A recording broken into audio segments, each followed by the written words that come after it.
காலையிலே நாம் கேட்டோம், தேவனிடத்தில் பங்குள்ளவர்கள் ஆவதற்கு நாம் நம்மை சுத்திகரிக்க வேண்டும் என்று சொல்லி. ஆகவே தேவனுடைய பிள்ளைகளே, காலையில் எடுத்த அந்த தீர்மானத்தின்படி நாம் தெய்வத்தினிடத்தில் பங்குள்ளவர்களாய் இருக்கிறோமா?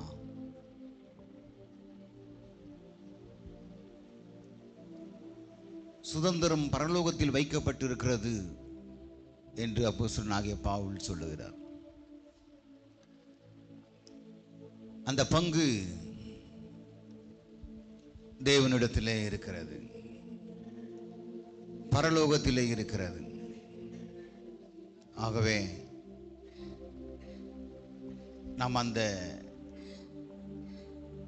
கிறிஸ்துவினிடத்திலே நாம் பங்குள்ளவர்களாய் மாறப்போகிறோம். எல்லாரும் வாய்களை திறந்து ஆண்டவருடைய நாமத்தை நாம் உயர்த்தி ஹல்லேலூயா, ஹல்லேலூயா.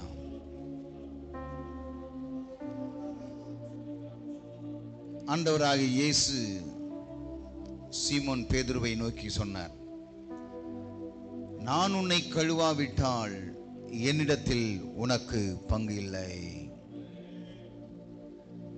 ஆகவே நாம் நம்மை முழுவதுமாய் ஆவி, ஆத்துமா, சரீரத்தை நாம் சுத்திகரித்துக் கொள்வோம். அவருடைய இரத்தத்தினாலே நாம் ஆண்டவர் கழுவ போகிறார். நம்மால் பரிசுத்தமாய் வாழ முடியாது. நாம் எவ்வளவுதான் முயற்சி எடுத்தாலும் முடியாது. ஆனால் ஆண்டவராலே முடியும். அவர் ஒருவரால் மட்டும்தான் முடியும். அவர் ஒருவரால் மட்டும்தான் முடியும். அதுதான் சகரியா புத்தகத்தில் சொல்லுகிறார், பலத்தினாலும் அல்ல, பராக்கிரமத்தினாலும் அல்ல, தேவனுடைய ஆவியினாலே ஆகும். தேவனுடைய ஆவியினாலே ஆகும். எல்லாம் கண்ணு கம்படுங்க, எல்லாம் கண்ணு படுங்க. தங்கச்சி கண்ணு படுமா?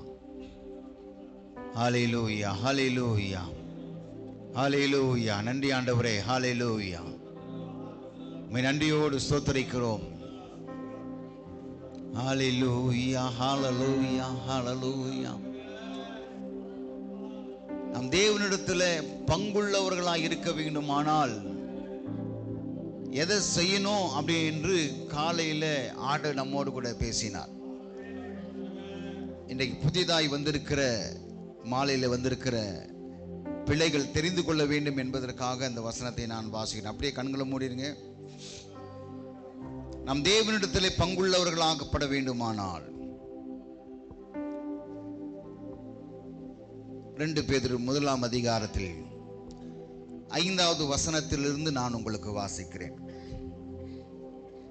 விசுவாசத்தோடே தைரியத்தையும், தைரியத்தோடே ஞானத்தையும், ஞானத்தோடே இச்சை அடக்கத்தையும், இச்சை அடக்கத்தோடே பொறுமையையும், பொறுமையோடே தேவ பக்தியையும், தேவ பக்தியோடே சகோதர சிநேகத்தையும், சகோதர சிநேகத்தோடே அன்பையும் கூட்டி வழங்குங்கள். இந்த செயல்களை நாம் செய்தால் மட்டும் பரலோக ராஜ்யத்திற்கு தகுதியுடையவர்களாய் மாறுகிறோம். தேவனிடத்தில் பங்கு என்று சொன்னால் நாம் பரலோகத்திற்கு வருவதற்கு தகுதியுடையவர்கள், அந்த பரலோக ராஜ்யத்தை சுதந்தரித்துக் கொள்வதற்கு தகுதியுடையவர்களாய் மாறுகிறோம். இந்த 7 காரியங்களை நம்முடைய வாழ்க்கையில அபியாசப்படுத்தும் பொழுது ஆண்டவர் நிச்சயமாய் நான் சொல்லுகிறேன், நாம் அவருடைய ராஜ்யத்திற்குள்ளே பிரவேசிப்பதற்கு தகுதியுடையவர்களாய் மாறுகிறோம். ஆகவே நாம் எல்லாரும் அப்படியே வாய்களை திறந்து தேவ சமூகத்தில் நாம் அர்ப்பணிப்போம். ஹல்லேலூயா, ஹல்லேலூயா, ஹல்லேலூயா. சத்தத்தை உயர்த்துங்க. கிருபப்பா, கிருபையே, கிருபையே, உம்மை நன்றியோடு ஸ்தோத்திரிக்கிறோம். ஆவியானவரே, எல்லாரும் தன்னை முழுவதுமாய் ஒப்பு கொடுப்போம். ஆவி, ஆத்மா, சரீரம் முழுவதும் தேவனுக்கு நாம் சமர்ப்பிப்போம். அப்பொழுதுதான் ஆண்டவர் பிரியமாயிருப்பார். தாவீது என் இருதயத்திற்கு ஏற்றவன் என்று சொன்னார். காரணம் என்ன? தேவன் விரும்புகிற ஒரு வாழ்க்கையை வாழ்ந்தார். நம்மிடத்திலும் அதை ஆண்டவர் எதிர்பார்க்கிறார். நம்மிடத்திலேயும் எதிர்பார்க்கிறார். ஹல்லேலூயா, ஹல்லேலூயா. பரிசுத்த ஆவியானுடைய அக்கினி அபிஷேகம் நம்மேல ஊற்றப்பட வேண்டும். ஹல்லேலூயா, ஹல்லேலூயா. நன்றி ஆண்டவரே, சுத்தமாக்குவீராக.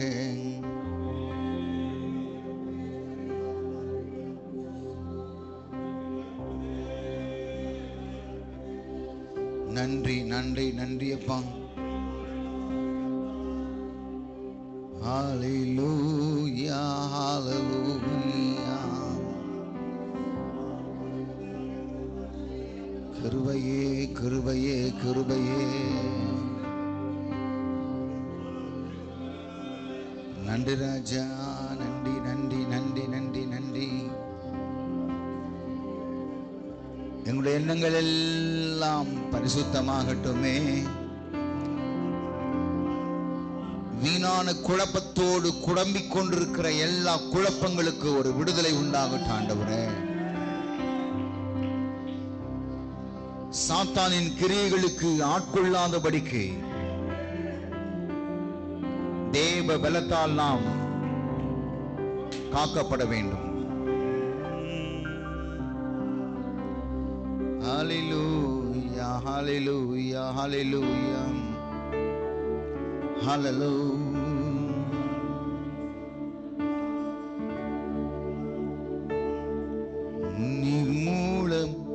நிர்மூலமாகாததும் நிற்பது மோக்கிருபை. நிர்மூலமாகாததும் நிற்பது மோக்கிருபை. நீசனின் பாவம் நீங்கினதே, நித்திய ஜீவன் பெற்றுக்கொண்டே. நீசனின் பாவம் நீங்கினதே, நித்திய ஜீவன் பெற்றுக்கொண்டே. காத்திக் கொள்ள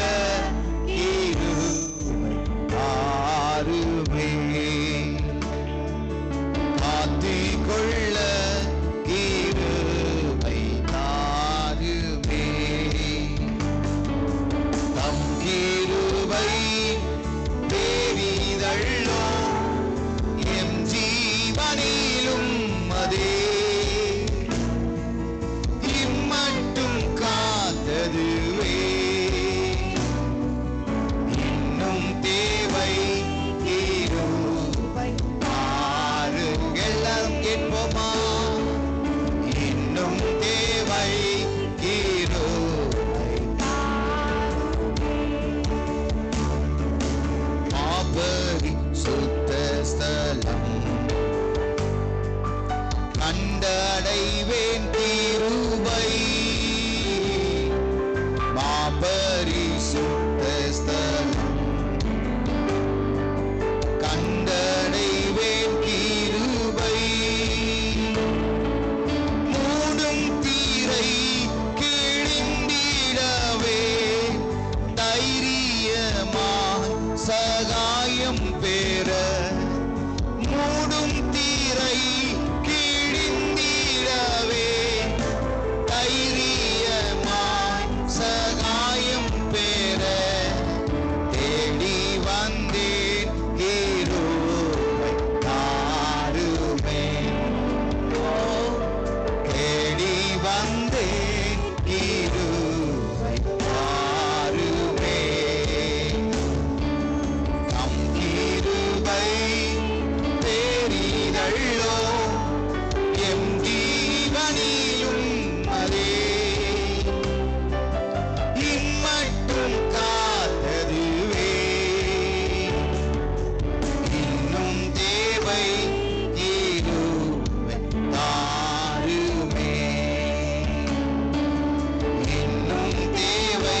இந்த மாலை நேரத்தில் உங்களுடைய சமூகத்தில் வந்திருக்கிற ஒவ்வொரு ஜனங்களையும் நீ பரிசுத்தமாக்குவீராக.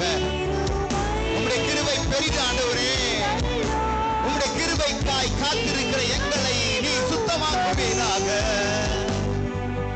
இம்மட்டும் காத்ததுவே இன்னும் தேவை கிருபை தாருமே. இன்னும் தேவை கிருபை தாருமே. அன்பு தேவனுடைய பிள்ளைகளே, அவருடைய கிருபை இல்லாவிட்டால் நம்மால் எதையும் செய்யவும் முடியாது, சாதிக்கவும் முடியாது. அது கிருபைக்கு காத்திருக்கிறவர்களாய் நாம் இருக்க வேண்டும். காரணம் என்ன? அவருடைய வருகை மிக சமீபமாய் இருக்கிறது. அந்த கிருபையை நாம் காம விகாரத்திற்கு உட்படுத்தாதபடிக்கு அந்த கிருபையை அவருடைய வருகைக்காக மாத்திரம் நாம் பயன்படுத்துவோம். அவருடைய வருகையிலே நாம் காணப்பட வேண்டுமானால் இப்படிப்பட்ட சுத்திகரிப்பு மிகவும் அவசியம்.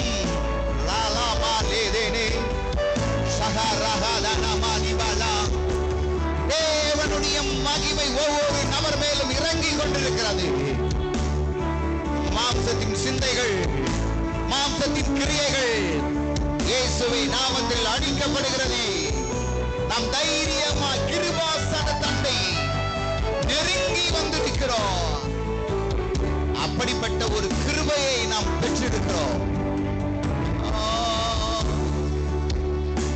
நன்றி, நன்றி அப்பா, நன்றி ஆண்டவரே. ஆழ்மை உள்ளவரிடம் தங்கிடுதே கிருபை. ஆழ்மை உள்ளவரிடம் தங்கிடுதே கிருபை. வாழ்நாளெல்லாம் அது போதுமே, சுகமுடன் தம்பேலமுடன். வாழ்நாளெல்லாம் அது போதுமே, சுகமுடன் தம்பேலமுடன். சேவை செய்ய தாருமே, சேவை செய்ய தாருமே.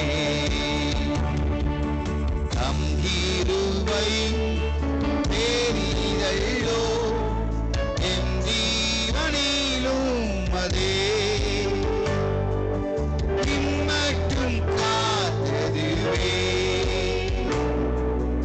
இன்னும் தேவை கிருபை தாருமே. இன்னும் தேவை கிருபை தாருமே. இன்னும் தேவை கிருபை தாருமே. இன்னும் தேவை கிருபை தாருமே. எல்லாரும் அந்த கிருபையின் தெய்வத்தை நோக்கி, ஆண்டவரே என்னுடைய உள்ளத்தை ஆராய்ந்து சோதித்து அறியும் ஆண்டவரே. என் உள்ளத்தை உய்த்து ஆராய்ந்து சோதித்து அறிவீராக. உமக்கு விரோதமாய் எந்த வார்த்தைகளை, எந்த செயல்களை செய்திருந்தாலும் ஆண்டவரே, இப்போது உம்முடைய பலிபீட தண்டையிலே நாங்கள் எங்களை படைக்கிறோம் என்று சொல்லுங்க. எல்லாம் சொல்லுங்க. ஒரு மனிதன் உடனே ஒரு நாளிலே நீதிமான் ஆகிறது இல்லை.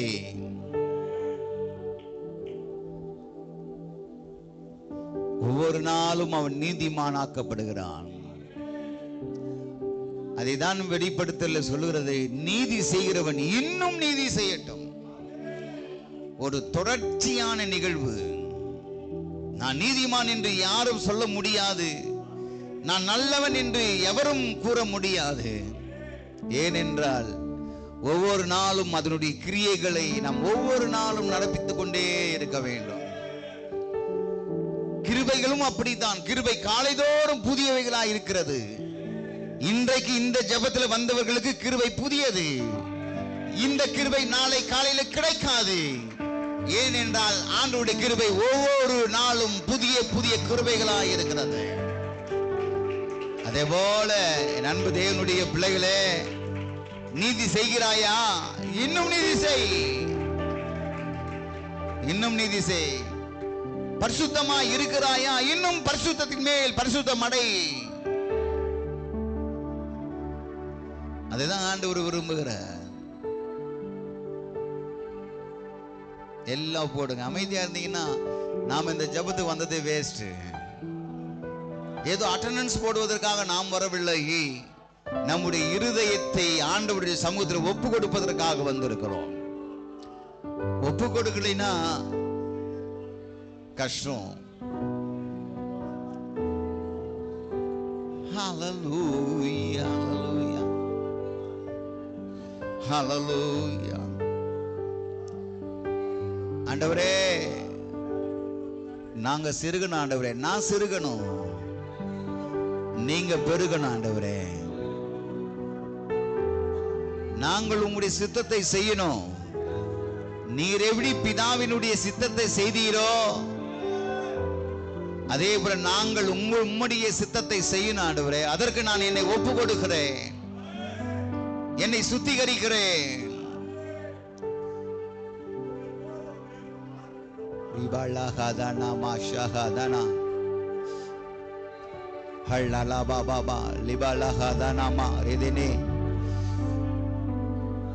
Oh Jesus, Jesus,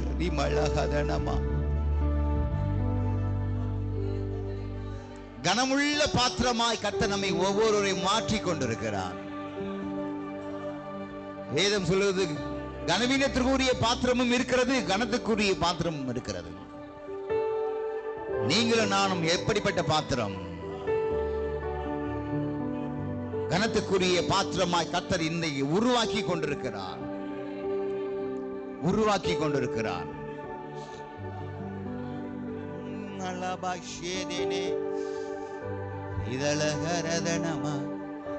எல்லா வாலி பிள்ளைங்க எல்லாம் ஒப்பு கொடுங்க, ஒப்பு கொடுங்க, ஒப்பு கொடுங்க. இதுதான் ஏற்ற தருணம், இதுதான் ஏற்ற தருணம்.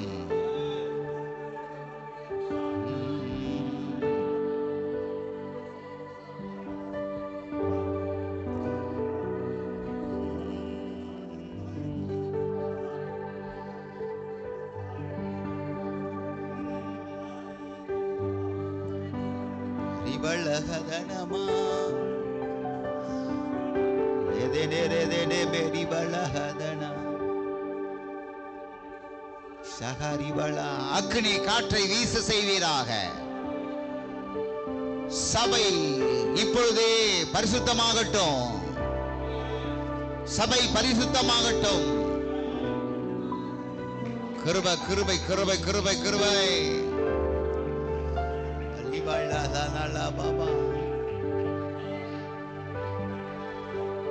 யெகோவா சிட்கேனு, நீர் எங்களை பரிசுத்தமாக்குகிற கர்த்தர். நாங்கள் உமக்கு உம்மோடு பங்குள்ளவர்களாய் பங்காளிகளாய் மாற வேண்டுமே. எல்லா இருமாப்புகள், எல்லா சுருக்குகள், எல்லா பகைகள் இயேசுவின் நாமத்தில் இப்போதே மறைவதாக. ஷபாலி பலகதனமா.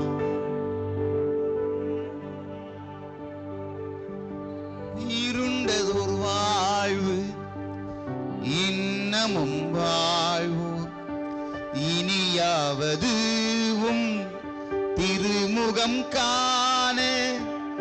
இருண்டதோர் வாழ்வு இன்னமும் வாழ்வோ, இனியாவது திருமுகம் காண.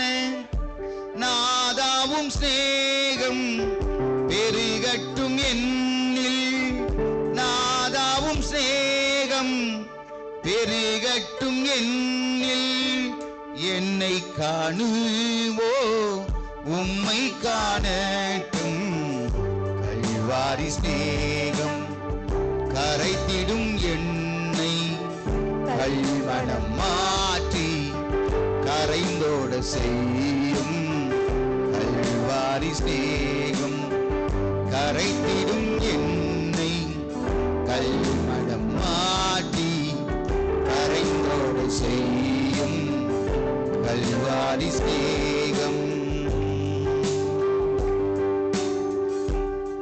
அந்த கல்வாரி சிநேகம் நம்முடைய கடினமான இருதயத்தை இந்த நொடி பொழுதிலே கரைத்துக் கொண்டிருக்கிறது. ஆண்டவருடைய சிலுவை காட்சியை நீங்கள் பார்க்கும் பொழுது உங்களுடைய கல்மனமும் கரைந்து போய்விடும். ஏனென்றால் ஆண்டவர் அவ்வளவு கொடுமை அனுபவித்தார்.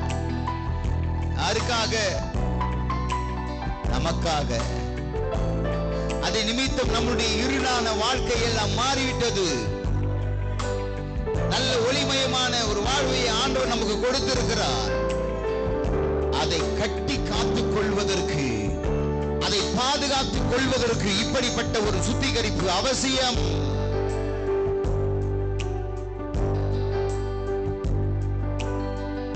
அற்பமான வாழ்வு அற்புதமாய் மாற அனைத்தையும் தந்தே ஆட்கொள்ளும் தேவா. அற்பமான வாழ்வு அற்புதமாய் மாற அனைத்தையும் தந்தே ஆட்கொள்ளும். நான் சிறுகவும் நீ பெருகவும், நான் சிறுகவும் நீ பெருகவும், தீபத்தின் தீரியா எடுத்தாட்கொள்ளும் கல்வாரி சிநேகம் கரைத்திடும் என்னை கல்மனம் மாறி கரைந்தோடு செய்யும் கல்வாரி சிநேகம் கரைத்திடும் என்னை கல்மனம் மாற்றி சொல்லுங்க கரைந்தோடு செய்யும் கல்வாரி சிநேகம். காலங்கள் தோறும் காவலில் உள்ளோ காணட்டும் உண்மை களிப்போடு என்றும். காலங்கள் தோறும் காவலில் உள்ளோ காணட்டும் உண்மை களிப்போடு என்றும். குருசதின் ரத்தம் குரல் கொடுக்கட்டும், குருசதின் ரத்தம் குரல் கொடுக்கட்டும். கும்பிடுவோரை குணமாக்கும் வேதம் கல்வாரி சிநேகம் கரைத்திடும் என்னை. எல்லாம் சேர்ந்து ஆண்டவரே என் இருதயத்தை கரைங்க ஆண்டவரே. என் இருதயம் கடினமாய் இருக்கிறதே, உம்முடைய ஆவியை இப்போதே ஊற்றும் பொழுது கடினமான இருதயங்கள் எல்லாம் சதையுள்ள இருதயமாய் மாற்றப்படணும் ஆண்டவரே. எல்லாரும் ஒப்பு கொடுத்தவர்களா கரைத்திடும் என்னை கல்மனம் மாற்றி கரைந்தோடு செய்யும் கல்வாரி சிநேகம். ஆண்டவர் இந்த இரண்டாவது பகுதிக்கு நேராய் நம்மை கொண்டு வந்திருக்கிறார். ஆண்டவருடைய சமூகத்தை நம்மை நாம் அர்ப்பணித்திருக்கிறோம், சமர்ப்பித்திருக்கிறோம். அதற்காக நம்ம எல்லாரும் கரங்களை தட்டி ஆண்டவரை மகிமைப்படுத்துவோமா? தகப்பனே, நீர் எங்களோடு கூட இருக்கிறீர். உம்முடைய ஆவி எங்களை உயிரடைய செய்கிறது. உம்முடைய ஆவி எங்களை உயிர்ப்பிக்க வைக்கிறது. உம்முடைய அக்கினி எல்லா கரை திரைகளை சுட்டரிக்கிறது. இந்த நாளில நீர் எங்களை இந்த சுத்திகரிப்பின் கூட்டத்திற்கு கொண்டு வந்திருக்கிறீர். விசுவாச மக்களோடு சேர்ந்து நானும் ஆண்டவரை அர்ப்பணித்திருக்கிறேன். தேவ கிருபை, தேவ சமாதானம் எங்களோடு கூட இருப்பதாக. இன்றைக்கு மக்கள் கொண்டு வந்திருக்கிறீர். அவர்களுக்கு பிரயோஜனம் உள்ள ஒரு வார்த்தைகளை நீர் பேசுவீராக. நீர் பேசுவீராக. நான் அல்ல ஆண்டவரே, நான் பேசுவது மாம்சம், ஆனால் நீர் பேசுவது ஆவி. ஆகவே ஆவியானவர் மாத்திரமே எனக்குள்ளாய் இருந்து நீர் பேசும். சபை மக்களோடு கூட நீர் உறவாடும். சபை மக்களோடு கூட நீங்க பேசுங்க ஆண்டவரே.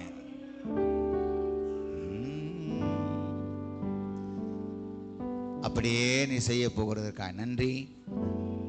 நீர் எங்களோடு பேச போகிறதற்காய் ஸ்தோத்திரம். எல்லாவற்றையும் கரத்திலே நாங்கள் ஒப்பு கொடுக்கிறோம். இயேசுவின் நாமத்தில் பிதாவே, ஆமென். உட்காருவோம்.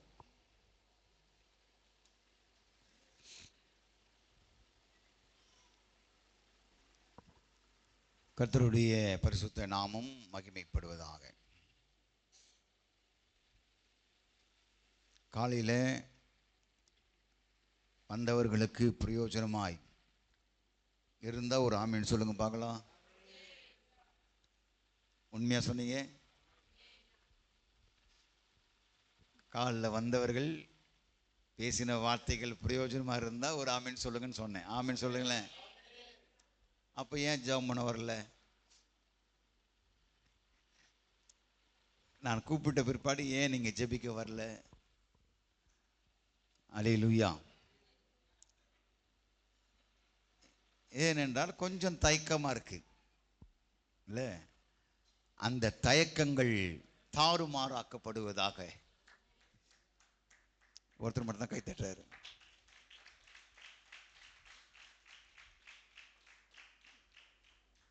ரெண்டாயிரத்தி 26 ஒன்று பண்ணலான்னு நினைக்கிறேன். கை தட்டுறதுக்குன்னு ஒரு 3 பேர் ரெடி பண்ணி வச்சுக்கணும். ஆமென். இப்படி பண்ணுறாங்க ஒரு சில இடத்துலலாம். ஆனால் நம்ம உண்மையாக இருக்கணுன்றதுக்காக பார்க்குறோம். ஆனால் உங்களை உற்சாகப்படுத்துவதாக இப்படிப்பட்ட ஆட்களை கண்டிப்பாக வைக்கணும். அல்லேலூயா. கர்த்தர் நல்லவர், அவர் கிருபை என்றும் உள்ளது. காலையில் நாம் வசனத்தை வாசித்தோம். யோவான் 13ஆம் அதிகாரம் 8வது வசனத்திலே ஆண்டு சொல்லியிருக்கிறார், நான் உன்னை கழுவாவிட்டால் என்னிடத்தில் உனக்கு பங்கில்லை. ஆண்டவரும் 14வது வசனம், ஆண்டவரும் போதகருமாகிய நானே உங்கள் கால்களை கழுவினதுண்டானால் நீங்களும் ஒருவருடைய கால்களை ஒருவர் கழுவ கடவீர்கள். நான் உங்களுக்கு செய்தது போல நீங்களும் செய்யும்படி உங்களுக்கு மாதிரியை காண்பித்தேன். சகோதரி கீதா சிஸ்டர், நீங்கள் போய் டீ போட்டுருங்க. இப்போ ஆரம்பித்தா தான் கரெக்டாக முடிவெடுத்து இதாக இருக்கும். அவங்க மட்டும் இருக்கும். டீ போடுற இடத்துல அவங்க மட்டும் இருக்கணும். ஒரு சேர் பக்கத்தில் போட்டுட்டு அப்படியே வசந்த கவனிக்கணும். மாதிரியை காண்பித்தேன் அப்படின்னா என்ன அர்த்தம்? அது இங்கிலீஷ், நாக்க தமிழ் சொல்கிறேன் மாதிரின்னு. உதாரணம், எடுத்துக்காட்டு.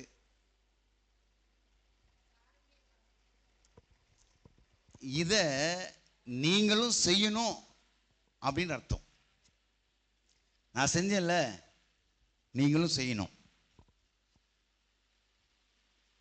ஆக நாம் அதை செய்ய போகிறோம். எப்போ செய்ய போகிறோம்?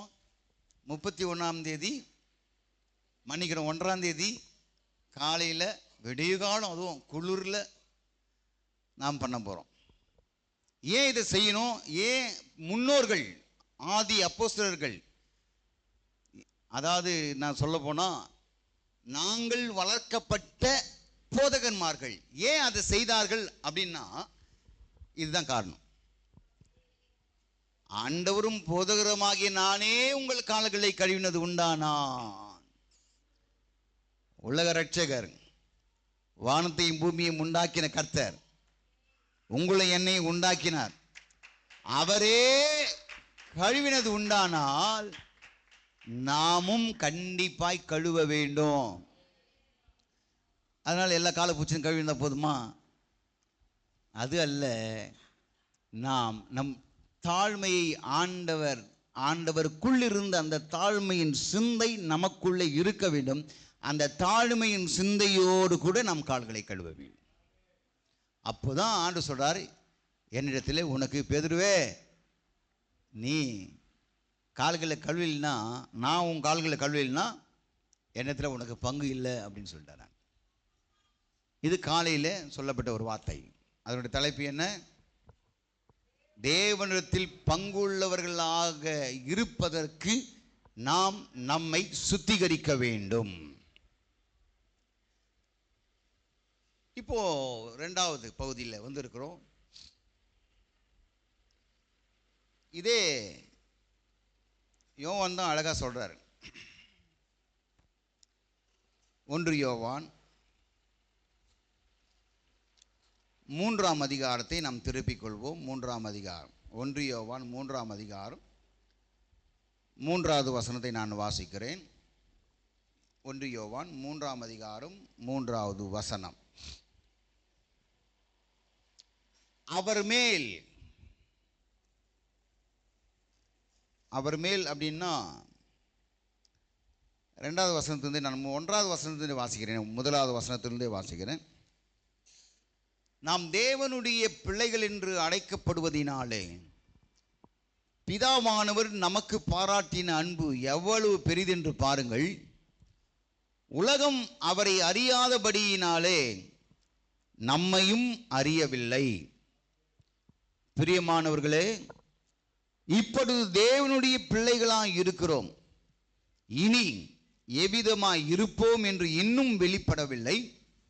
ஆகிலும் அவர் வெளிப்படும் போது அவர் இருக்கிற வண்ணமாகவே நாம் அவரை தரிசிப்பதினால் அவருக்கு ஒப்பாய் இருப்போம் என்று அறிந்திருக்கிறோம். இப்போதான் வசனம் சொல்லுகிறது, அவர் மேல் இப்படிப்பட்ட நம்பிக்கை வைத்திருக்கிறவன் எவனும் அவர் சுத்தம் உள்ளவராய் இருக்கிறது போல தன்னையும் சுத்திகரித்து கொள்ளுகிறான். அல்லேலூயா. அப்ப நமக்குள்ளே ஒரு கேள்வி எழுகிறது, ஏன் இந்த சுத்திகரிப்பு அவசியமா?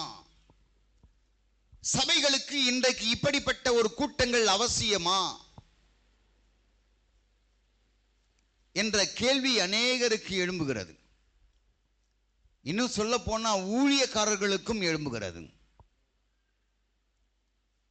ஒரு தேவ மனுஷன் சொல்லுகிறார், நம்முடைய பாவங்களுக்காக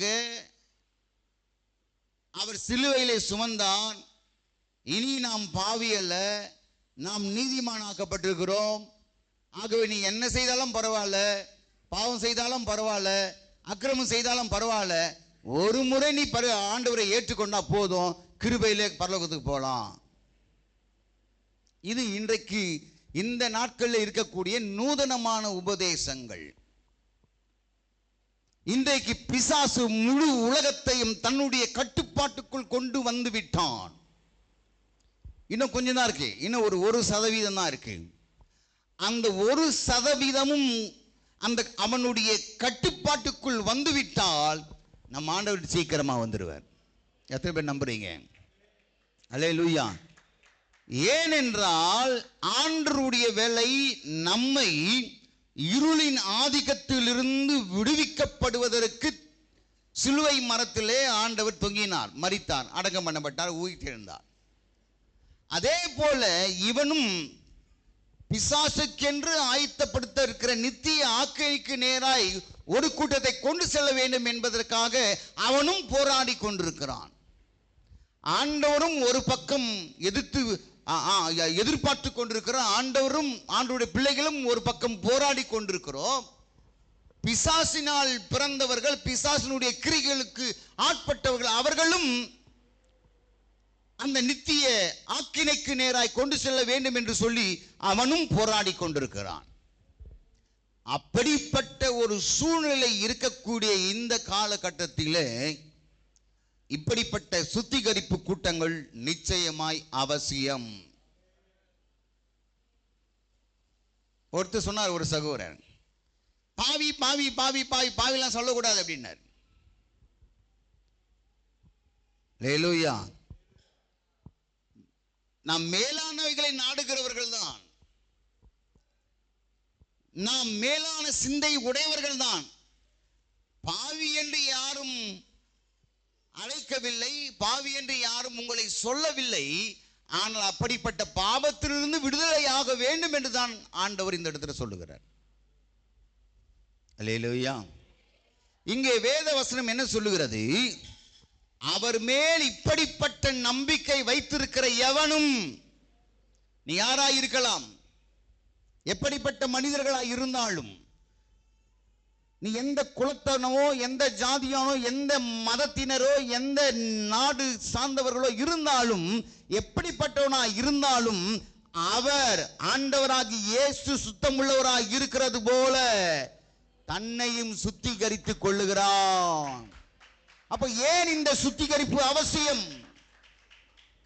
ஏன் நாம் சுத்திகரிக்கப்பட வேண்டும்? இந்த சுத்திகரிப்பின் நிமித்தமாக நமக்கு கிடைக்கக்கூடிய லாபம் என்ன, ஆசீர்வாதங்கள் என்ன? இதெல்லாம் நிறைய காரியங்கள் இருக்கிறது. இன்றைக்கு இந்த இரண்டாவது பகுதியில் ஆண்டவர் சொல்லுகிறார், நாம் ஏன் சுத்திகரிக்கப்பட வேண்டும், இதிலே வசன ஆதாரங்கள் இருக்கிறதா என்று அநேக கேள்விகளை கேட்டுக்கொண்டிருக்கிறார்கள் இந்த காலகட்டத்தில். அதுக்கு ஆதாரமாக தான் இந்த வசனத்தை நான் உங்களோடு கூட பேசிக் கொண்டிருக்கிறேன். ஏன் நாம் சுத்திகரிக்கப்பட வேண்டும்? ஒன்று, மிக பிரதானமான நோக்கம், பரலோக ராஜ்யத்துக்கு போகணும். இது காமன், இது பொதுவான ஒரு காரியங்கள். நாம் நித்திய ஜீவனை சுதந்திரித்துக் கொள்ள வேண்டும் என்பதற்காக நாம் சுத்திகரித்துக் கொள்ள வேண்டும். அதுதான் வெளிப்படுத்தல் 22:12 சொல்றா, இதோ சீக்கிரமாய். 11வது வசனம் சொல்றது, அநியாயம் செய்கிறவன் இன்னும் அநியாயம் செய்யட்டும், அசுத்தமாய் இருக்கிறவன் இன்னும் அசுத்தமாய் இருக்கட்டும். நாம் வாசிக்கிறோமா? நீதி உள்ளவன் இன்னும் நீதி செய்யட்டும், பரிசுத்தம் உள்ளவன் இன்னும் பரிசுத்தமாகட்டும் சொல்லிட்டார் ஆண்டவர். யோவான் மூலமா சொல்லிட்டார். அப்போ கவனிங்க, நீதி செய்கிறோமா? நீ நீதி செய்து கொண்டே இரு. பரிசுத்தமாக இருக்கிறாயா? பரிசுத்தமாக்கி கொண்டே இரு. ஒவ்வொரு நாளும் பரிசுத்தமாக்கி கொண்டே இரு. ஏனென்றால் இதோ சீக்கிரமாய் வருகிறேன், அவன் அவனுடைய கிரியைகளின்படி அவனுக்கு நான் அளிக்கும் பலன் என்னோட கூட வருகிறது என்பதற்காக. ஆண்டவர் அது சீக்கிரத்தில் வரப்போகிறார். நாம் இப்ப செய்யவும் இல்லை எல்லா கிரியைகளும் எல்லா பலன்களுக்கும் இந்த பூமியிலே நம்மை ஆண்டவர் நியாயம் தீர்க்க போவது கிடையாது. அவர் வரும்பொழுதுதான், அவரோடு கூட தான் நமக்கு பலன் கிடைக்க போகிறது. அல்லேலூயா. இன்றைக்கு நாம் எப்படிப்பட்ட காரியங்களை செய்தாலும் ஆண்டவர் கண்டுகொள்ளாம, ஏன்னா இது நியாயப்பிரமாண காலம் அல்ல. நியாயப்பிரமாணத்தின்படி பார்த்தீங்கன்னா சபைக்கு வரலைன்னா அவன் கொலை செய்யப்பட வேண்டும். சபைக்கு வரலினாவே, ஓய்வு நாளிலே சபைக்கு வரலையா, அவன் எங்க இருக்கான கொலை செய், வேலைக்கு போயிட்டான்னா அங்கேயே சாவிச்சிரு. இது நியாயப்பிரமாணம். கிருபையின் பிரமாணம், ஆண்டவர் கிருபையாய் மன்னித்திருக்கிறார், நம்மை மன்னித்திருக்கிறார், மன்னித்துக் கொண்டே இருக்கிறார். 7-70 தரம் மன்னித்துக் கொண்டே இருக்கிறார். கவனிங்க, அப்படிப்பட்ட ஒரு நிலையில இருக்கிற நாம் அதற்காக ஆண்டவருடைய பிரமாணத்தை மீறி நடந்து கொண்டே இருக்க வேண்டுமா? இல்லை. அதற்காக தான் வருடத்தில் ஒரு முறையாவது தேவ சமூகத்தில் வந்து நாம் நம்மை சுத்திகரித்துக் கொண்டிருக்கிறோம். அல்லேலூயா. கவனிங்க, அப்போ நாம் ஏன் சுத்திகரிக்கப்பட வேண்டும் என்று சொன்னால், அந்த வசனம் சொல்லுகிறது, 1 யோவான் 3:3 சொல்லுகிறது, அவர் சுத்தம் உள்ளவராய் இருக்கிறார். நாம் ஆராதிக்கிற ஆண்டவர் சுத்தம் உள்ளவர். நாம் ஆராதிக்கிற தேவன் பரிசுத்தம் உள்ளவர், நாம் ஆராதிக்கிற தேவன் நீதி உள்ளவர்.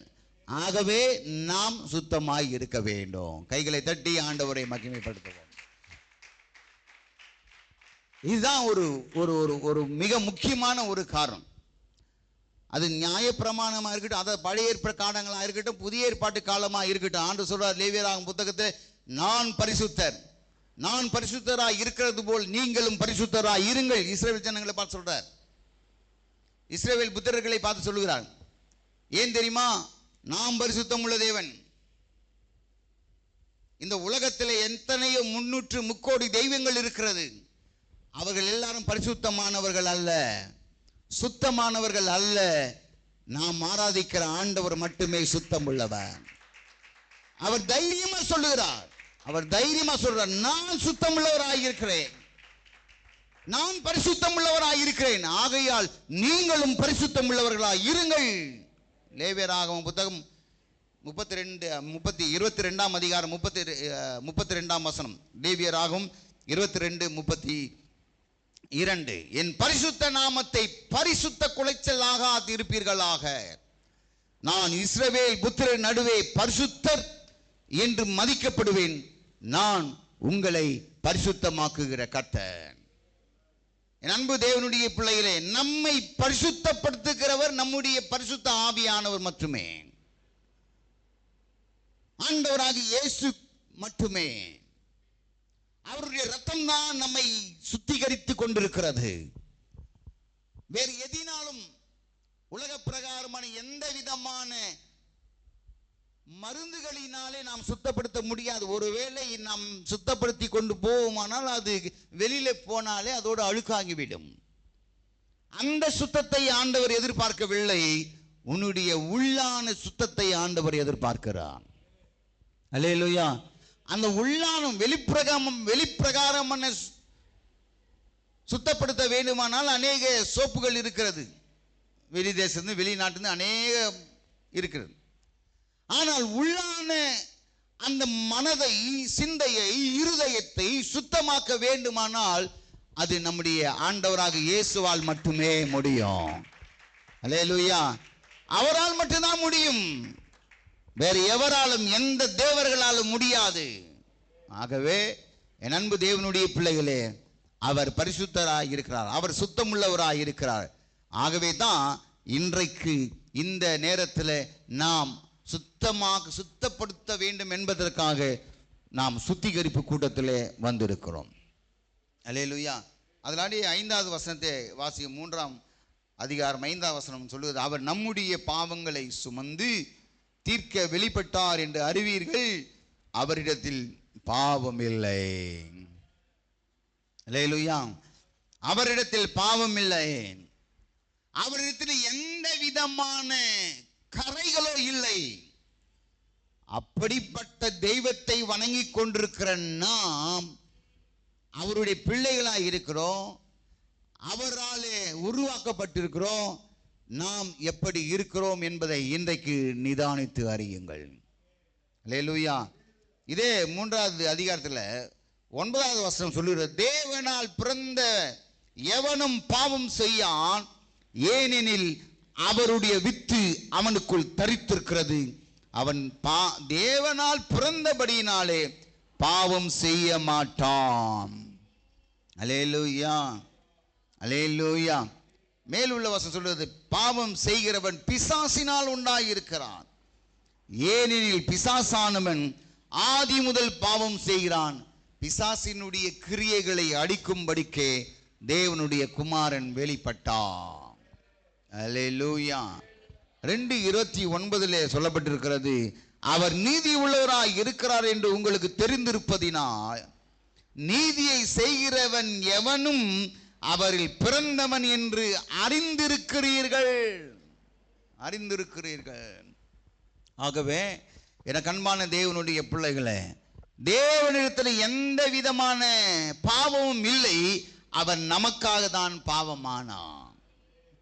நம்மை சுத்திகரிப்பதற்காக, நம்மை பரிசுத்தம் உள்ளவர்களாய் மாற்றுவதற்காக, நாம் நீதி உள்ள ஒரு இடத்திலே, நீதியான பரிசுத்தமான ஒரு இடத்திலே கொண்டு செல்வதற்காக அவர் நமக்காக ஆயத்தம் பண்ணி கொண்டிருக்கிற அந்த பரலோக ராஜ்யத்திற்குள்ளாய் பிரவேசிக்க வேண்டும் என்பதற்காக என் ஜனங்கள் எல்லாரும் சுத்தமாகணும் அப்படி என்று விரும்புகிறார். அல்லேலூயா. நம் ஆண்டவர் அதுதான் எதிர்பார்க்கிறார். இன்னொரு வசனத்தை நீங்க வாசித்து பாருங்க. 2 கொரிந்தியர் 5ஆம் அதிகாரம் 2 கொரிந்தியர் 5ஆம் அதிகாரம் 21வது வசனத்தை வாசிக்கிறேன், கவனிங்க. நாம் அவருக்குள் தேவனுடைய நீதியாகும்படிக்கு பாவமறியாத அவரை நமக்காக பாவமாக்கினான். அல்லேலூயா. ஏன் பாவம்? நாம் ஏற்கனவே வாசித்தோம், அவரிடத்தில் எந்த விதமான பாவமும் இல்லை. ஆனால் அவர் பாவமானார். எதற்காக? நம்மை மீட்டெடுப்பதற்காக. எதற்காக? நம்மை சுத்திகரிப்பதற்காக. எதற்காக? நாம் நீதி உள்ளவர்களாய் மாறுவதற்காக. அதுதான் அழகா அப்போஸ்தலனாகிய பவுல் சொல்றார், நாம் அவருக்குள் தேவனுடைய நீதியாகும்படிக்கு, தேவன் விரும்புகிற செயல்களை செய்யும்படிக்கு பாவம் அறியாத அவரை நமக்காக பாவமாக்கினார். கைகளை தட்டி ஆண்டவரை மகிமைப்படுத்துவோம். அல்லேலூயா. எபிரேயர் 4ஆம் அதிகாரம் 15வது வசனத்தை வாசிக்கிறேன், கவனிங்கள். 4ஆம் அதிகாரம் எபிரேயர் 4:15வது வசனத்தில் இப்படியாய் சொல்லப்பட்டிருக்கிறது, நம்முடைய பலவீனங்களை குறித்து பரிதபிக்க கூடாத பிரதான ஆசாரியர் நமக்கு இராமல் எல்லா விதத்திலும் நம்மை போல் சோதிக்கப்பட்டும் பாவம் இல்லாதவராய் இருக்கிற பிரதான ஆசாரியரே நமக்கு இருக்கிறார். நாம் ஆராதிக்கிற ஆண்டவர் எப்படிப்பட்டவர்? அவர் தான் நமக்கு பிரதான ஆசாரியராய் இருக்கிறார். அந்த பிரதான ஆசாரியர் எப்படிப்பட்ட தேவன்? அவர் பாவம் இல்லாதவர். யோவான்ல சொல்லுகிறார், ஆண்டவர் சொல்றார், யார் என்னை குற்றப்படுத்த கூடும்? தைரியமா சொல்லுகிறார். ஆகவே பிரியமான தேவனுடைய பிள்ளைகளே, நாம் அப்படிப்பட்ட ஆண்டவரை ஆராதித்து கொண்டிருக்கிறோம். நாம் எப்படிப்பட்டவர்களாக இருக்க வேண்டும்? அவருடைய வித்து நமக்குள்ளே இருக்கிறபடினாலே கொஞ்சமாவது நாம் ஒளிர வேண்டும், கொஞ்சமாவது நாம் பிரகாசிக்க வேண்டும். ஆண்டவராக இயேசு என்ன சொல்றார்? உங்கள் வெளிச்சம் உங்களுக்கு முன்பதாக பிரகாசிப்பிக்க கடவது என்று சொல்லி இருக்கிறார். ஆகவே நம்முடைய வெளிச்சம் எப்படி இருக்கிறது? நம்முடைய வெளிச்சம் என்று சொன்னால் என்ன? கீழ் உள்ள வசனங்களை நாம் அப்படியே வாசிக்கும் போது சொல்லுகிறார், உங்களுடைய நற்கிரியைகள் தான் வெளிச்சம். ஆகவே நம்முடைய கிரியைகள் எப்படி இருக்கிறது? நம்முடைய செயல்பாடுகள் எப்படி இருக்கிறது? அது வீட்டிலா இருக்கட்டும், சபையிலா இருக்கட்டும், வேலை செய்கிற இடங்களா இருக்கட்டும், எல்லா இடங்களிலேயும் செல்லும் பொழுது நாம் நம்முடைய கிரியைகள் எப்படி பாதுகாத்துக் கொள்ளப்படுகிறோம் அதை நீங்க கவனிக்கணும். அல்லேலூயா. இன்னும் ஒரு காரியத்தை சொல்லுகிறார். இதே எபிரேயர் 7ஆம் அதிகாரத்தில் 26வது வசனத்திலிருந்து நான் வாசிக்கிறேன். 26வது வசனத்திலிருந்து, பரிசுத்தரும் யாரை பற்றி சொல்லுகிறது? நம்முடைய ஆண்டவராகிய இயேசுவை குறித்து சொல்லப்பட்டுள்ளது. பரிசுத்தரும் குற்றமற்றவரும் மாசில்லாதவர் பாவிகளுக்கு விலகினவர் வானங்களிலும் உயர்ந்தவருமாய் இருக்கிற இவ்விதமான பிரதான ஆசாரியரே நமக்கு ஏற்றவராயிருக்கிறார். தொடர்ந்து வாசிக்கிற 27வது வசனம், அவர் பிரதான ஆசாரியர்கள் போல முன்பு செய்த பாவங்களுக்காகவும் பின்பு ஜனங்களுடைய பாவங்களுக்காகவும் நாடோறும் பலியிட வேண்டுவது இல்லை. காரணம் என்ன? ஏனெனில் தம்மை தாமே பலியிட்டதினாலே இதை ஒரே தரம் செய்து முடித்தார். அல்லேலூயா, அல்லேலூயா. என் அன்பு தேவனுடைய பிள்ளைகளே, நமக்கு இருக்கக்கூடிய பிரதான ஆசாரியர் பாவம் இல்லாதவன். ஆகவே நாமும் பாவம் இல்லாமல் இருக்க முயற்சி எடுப்போம். Praise the Lord. உடனே இந்த 3 நாள் சுத்திகரிப்பு கூட்ட வச்சுட்டார், அவ்வளவுதான் நான் சுத்தமா இருக்கிறேன் அப்படி என்று யாரும் சொல்ல முடியாது. அல்லேலூயா. நம்ம சொல்ல முடியுமா? யாராவது சொல்ல முடியுமா? 3 நாள் நான் உபவாசம் இருந்தேன், 3 நாள் வேத வசனங்களை நான் கேட்டேன், ஆண்டவர் என்னோடு கூட இடைப்பட்டார், ஆமென், அல்லேலூயா, ஸ்தோத்திரம் அப்படின்னு நாம் சாட்சி சொல்றதோடு சரி. ஆனால் அதன்படி நாம் செய்வது கிடையாது. அல்லேலூயா. ஏன்னா நாம் என்னையும் சேர்த்து தான் சொல்றேன், நாம் மாம்சமானவர்கள், நம்முடைய பலவீனங்கள் கண்டிப்பா இருக்கத்தான் செய்கிறது. நாம் பலவீனமானவர்களாய் இருக்கிறோம். ஸ்திரீகள் பலவீனமான பாண்டம் என்று சொல்வது, ஸ்திரீகள் என்று சொன்னால் சபைக்கு ஒப்பிட்டு சொல்லுகிறார். சபை பலவீனமாய் இருக்கிறது. அப்போ நாம் எல்லாருமே பலவீனமானவர்கள் தான். அதனால நான் பாவம் செய்து கொண்டே இருக்கலாமா? இல்ல. அதற்காக தான் ஆண்டு சொல்றார், நாம் நீதியின் மேல் நீதி செய்யணும். பரிசுத்த, அதாவது நாம் ஒவ்வொரு காரியங்களாய் நாம் முயற்சி எடுக்க வேண்டும். நம்முடைய முயற்சி தான், உலகத்தில் சொல்லுவாங்க முயற்சி திருவினையாக்குமா. அப்ப நாம் முயற்சி எடுக்காமலே இதை இந்த காதல கேட்டு நிறைய பேர் பார்த்து இந்த காதலை கேட்டு அப்படி வெளில போனாலே அது பழைய குருடி கதை தரடி. அதை கர்த்தர் விரும்பவில்லை. ஆமென். அப்ப நாம முயற்சி எடுக்கணும். எப்படி? இந்த காலத்தில் எப்படியாவது நான் இந்த காலத்தில் நான் உறுதியா இருக்க போகிறேன் என்கிற தீர்மானத்தை கண்டிப்பா எடுக்கணும். அல்லேலூயா. அந்த நாட்களில் பார்த்தீங்கன்னா FMBB, SU, scripture union, FMB எல்லாம் பார்த்தீங்கன்னா அர்ப்பணிப்புக்கென்றே ஒரு அரை நாள் கொடுப்பாங்க. அர்ப்பணிப்புக்கென்றே தீர்மானம் எடு, தீர்மானம் எடு. வாலிப தம்பி, தங்கச்சி, நீ தீர்மானம் எடுத்த தீர்மானத்தில் உறுதியாயிரு, அப்போதான் உனக்கு பரலோக ராஜ்யம் என்று கண்டித்து உணர்த்தினார்கள் அந்த நாட்களிலே. ஆகவே தான் இன்றைக்கு ஒரு சில ஊழியக்காரர்கள் அதை பேசிக் கொண்டிருக்கிறார். ஆனால் இன்றைக்கு 90% ஊழியக்காரர்கள் அப்படிப்பட்ட வார்த்தைகளை பேசுவதில்லை. காரணம் என்ன? வருமானம் போயிடும். அவங்க கொடுக்கிற தசம்பாகத்தை நிறுத்தி விடுவார்கள்.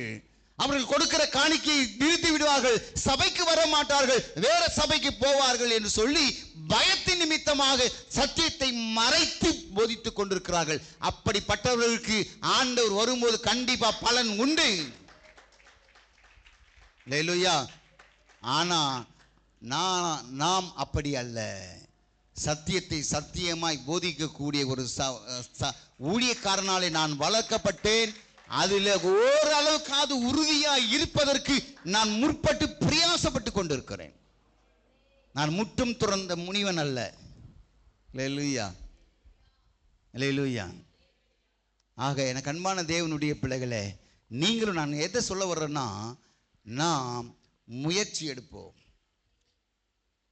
காலையிலே சொன்னேன், பங்குள்ளவர்களாய் தேவனிடத்தில் பங்குள்ளவர்களாய் மாறணும். அப்போ 7 காரியங்கள் சொன்னேன். அந்த 7 காரியங்கள் அட்லீஸ்ட் ஏதாவது என்னால் முடியுமா செய்துப்பா, முயற்சிங்க. டைரியை நோட்டு எடுத்து எழுதணும். நாங்களாம் அப்படிதான் எழுதணும் அந்த நாட்களில். நான் இப்போ கூட எழுதுவேன். யார் எந்த பாஸ்டர்ஸ் வந்தாங்க கூட நான் அந்த குறிப்பை எழுதுவேன். ஏன்னா அதிலிருந்து ஏதாவது ஒரு வார்த்தை என்னோடு கூட பேசும். அல்லேலூயா. வாலிப பிள்ளைகள் வரும் 2026 டைரியோடும் பேனாவோடும் வர வேண்டும். நான் அங்கே மட்டும் பார்த்து சொல்கிறான்னு பார்க்குறேன். உங்களுக்கும் அதே தான். எழுதுகிறவர்கள் பாக்கியவான்கள், எழுதாதவருக்கு நான் சொல்லுகிறேன், வாலிபர்கள் மட்டும் இல்லை, எல்லாருமே ஒரு பென்னு ஒரு நோட்டு. ஏன்னா அது நான் செய்கிறேன். இது ஒரு தீர்மானம். நான் நிறைய தீர்மானத்தை கொடுக்க போகிறேன். 1ஆம் தேதி ஆராதனையில் கவர் போட்டு அப்படியே சீல் பண்ணி உங்களுக்கு கொடுக்க போகிறேன். நீங்கள் பிரித்து பார்த்து அதை நீங்கள் தீர்மானத்தை அப்படியே எழுதி எங்களை கொடுக்க போகிறீங்க. இது ரகசியமாய் பாதுகாக்கப்படும். என்னுடைய பிள்ளைகளுக்கோ மனைவிக்கோ யாருக்கோ என்ன கூட இருக்கிற, ஐயோ பாஸ்டர் ஒருவர் கூட இருக்கிறாருங்களே, அவங்களுக்கு சொல்ல மாட்டேன். அல்லேலூயா. அதை வாங்கி நீங்கள் எடுத்த தீர்மானத்தை ஊழியக்காரனோடு உண்மையா பகிர்ந்து கொள்ளணும். சூப்பர் வார்த்தை, கைத்தட்டுங்க ஒரு நாள். இல்லையா, இது 12 மணிக்கு மேலே கண்டிப்பாக கொடுக்கப்படும். அது நீங்கள் எழுதி ஆம் இல்லை, அவ்வளோதான். 2 மட்டும், ஆம் இல்லை. கேட்குற கேள்விகளுக்கு ஆம் இல்லை எழுதிட்டு காணிக்கை பெட்டில் போட்டு போகிறீங்க. அல்லேலூயா. தேவன் உங்களோடு கூட இடைப்பட்டு கொண்டிருக்கிறார். நான் ஆண்டவரை குறித்து ஒரு காரியத்தை நான் சொல்லுகிறேன், கவனிங்க. 2 கொரிந்தியர் 7ஆம் அதிகாரம், 2 கொரிந்தியர் 7ஆம் அதிகாரம் 1வது வசனத்தை நான் வாசிக்கிறேன், கவனிங்க. 2:1. இப்படிப்பட்ட வாக்குத்தத்தங்கள் நமக்கு உண்டாயிருக்கிறபடியினால் பிரியமானவர்களே, மாம்சத்திலும் ஆவியிலும் உண்டான எல்லா அசுசியும் நீங்க நம்மை சுத்திகரித்து கொண்டு பரிசுத்தமாக்குதலை தேவ பயத்தோட பூரணப்படுத்த கடவோம். அல்லேலூயா. எப்படிப்பட்ட வாக்குத்தத்தங்கள்? அது 6ஆவது அதிகாரத்தில் சொல்லப்பட்டிருக்கிறது. நான் அவர்களுக்குள்ளே வாசம் பண்ணி அவர்களுக்குள்ளே உலாவி அவர்கள் தேவனாய் இருப்பேன், அவர்கள் என் ஜனங்களாய் இருப்பார்கள். அல்லேலூயா. 6வது அதிகாரம் 16வது வசனத்தில் ஆனபடினால் நீங்கள் அவர்கள் நடுவில் இருந்து புறப்பட்டு பிரிந்து போய் அசுத்தமானதை தொடாதிருங்கள் என்று கர்த்தர் சொல்லுகிறார். நான் உங்களை ஏற்றுக்கொண்டு உங்களுக்கு பிதாவாய் இருப்பேன், நீங்கள் எனக்கு குமாரரும் குமாரத்திகளுமாய் இருப்பீர்கள் என்று வாக்கு கொடுத்திருக்கிறார். அல்லேலூயா. வாக்கு கொடுத்திருக்கிறார். அந்த வாக்கு கொடுத்த வாக்குத்தத்தத்தை நினைவுபடித்தான் 7ஆம் அதிகாரம் 1வது வசனம் சொல்லுகிறார். இப்படிப்பட்ட வாக்குத்தத்தங்கள் நமக்கு உண்டாயிருக்கிறபடியினா. பிரியமானவர்களே, எவ்வளவு சூப்பரா சொல்றாரு இல்ல கொரிந்து அப்போஸ்தலனாகிய பவுல்.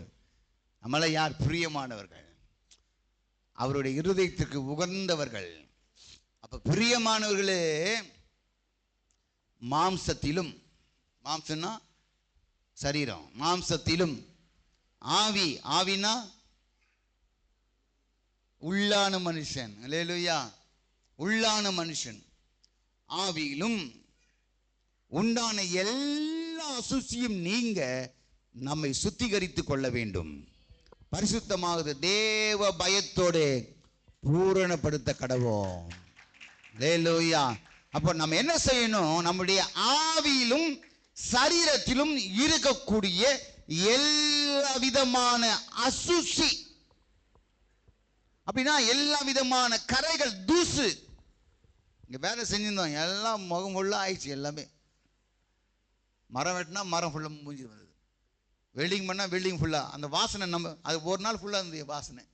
வெல்டிங் புகழெல்லாம் பட்டு பட்டு. நீங்கள் பார்த்தீங்களா, வேலை செய்கிற இடத்துல பான்ஸ் கம்பெனியில் வேலை செஞ்சால் வீட்டுக்கு வர வரைக்கும் அவன் பான்ஸ் வாசனை வந்து இருக்கும் அவன் மேலே. அல்லேலூயா. வெல்டிங் மிஷின் வச்சாங்கன்னா அந்த அந்த வெல்டிங் அந்த ஸ்மெல் இருந்துச்சு. அதுபோல் அப்போ நம்ம ஆண்டவருடைய பிள்ளையாக இருந்தோம்னா ஆண்டவருடைய அந்த வாசனை நமக்குள்ளே வீசிக்கொண்டே இருக்கும். அல்லேலூயா. அல்லேலூயா. அப்படி வீசணும்னா மாம்சத்தில் இருக்கிற, ஆவியில் இருக்கிற எல்லா விதமான தூசுகள் விலக வேண்டும். அசுசி, தேவையில்லாத காரியங்கள், தேவையில்லாத சம்பாஷணைகள், தேவையில்லாத கிரியைகள், தேவையில்லாத சோத்திரம் உறவுகள், தேவையில்லாத காரியங்கள் எல்லாவற்றையும் நீங்கி நம்மை சுத்திகரித்துக் கொண்டு அதுதான் நாம் இப்ப சுத்திகரித்துக் கொண்டிருக்கிறோம். அல்லேலூயா. அல்லேலூயா. சுத்திகரித்துக் கொண்டிருக்கிறோம். ஆண்டவர் விரும்புகிற காரியத்தை நாம் செய்து கொண்டிருக்கிறோம். அது சொல்றாரு, அப்போஸ்தலனாகிய பவுல் சொல்றாரு பாருங்க. எப்படி நம்ம சுத்திகரிக்கணும்னா கவனிங்க. 6ஆம் அதிகாரம், அதில் 6வது அதிகாரத்தில் 17வது வசனம் சொல்லுகிறது.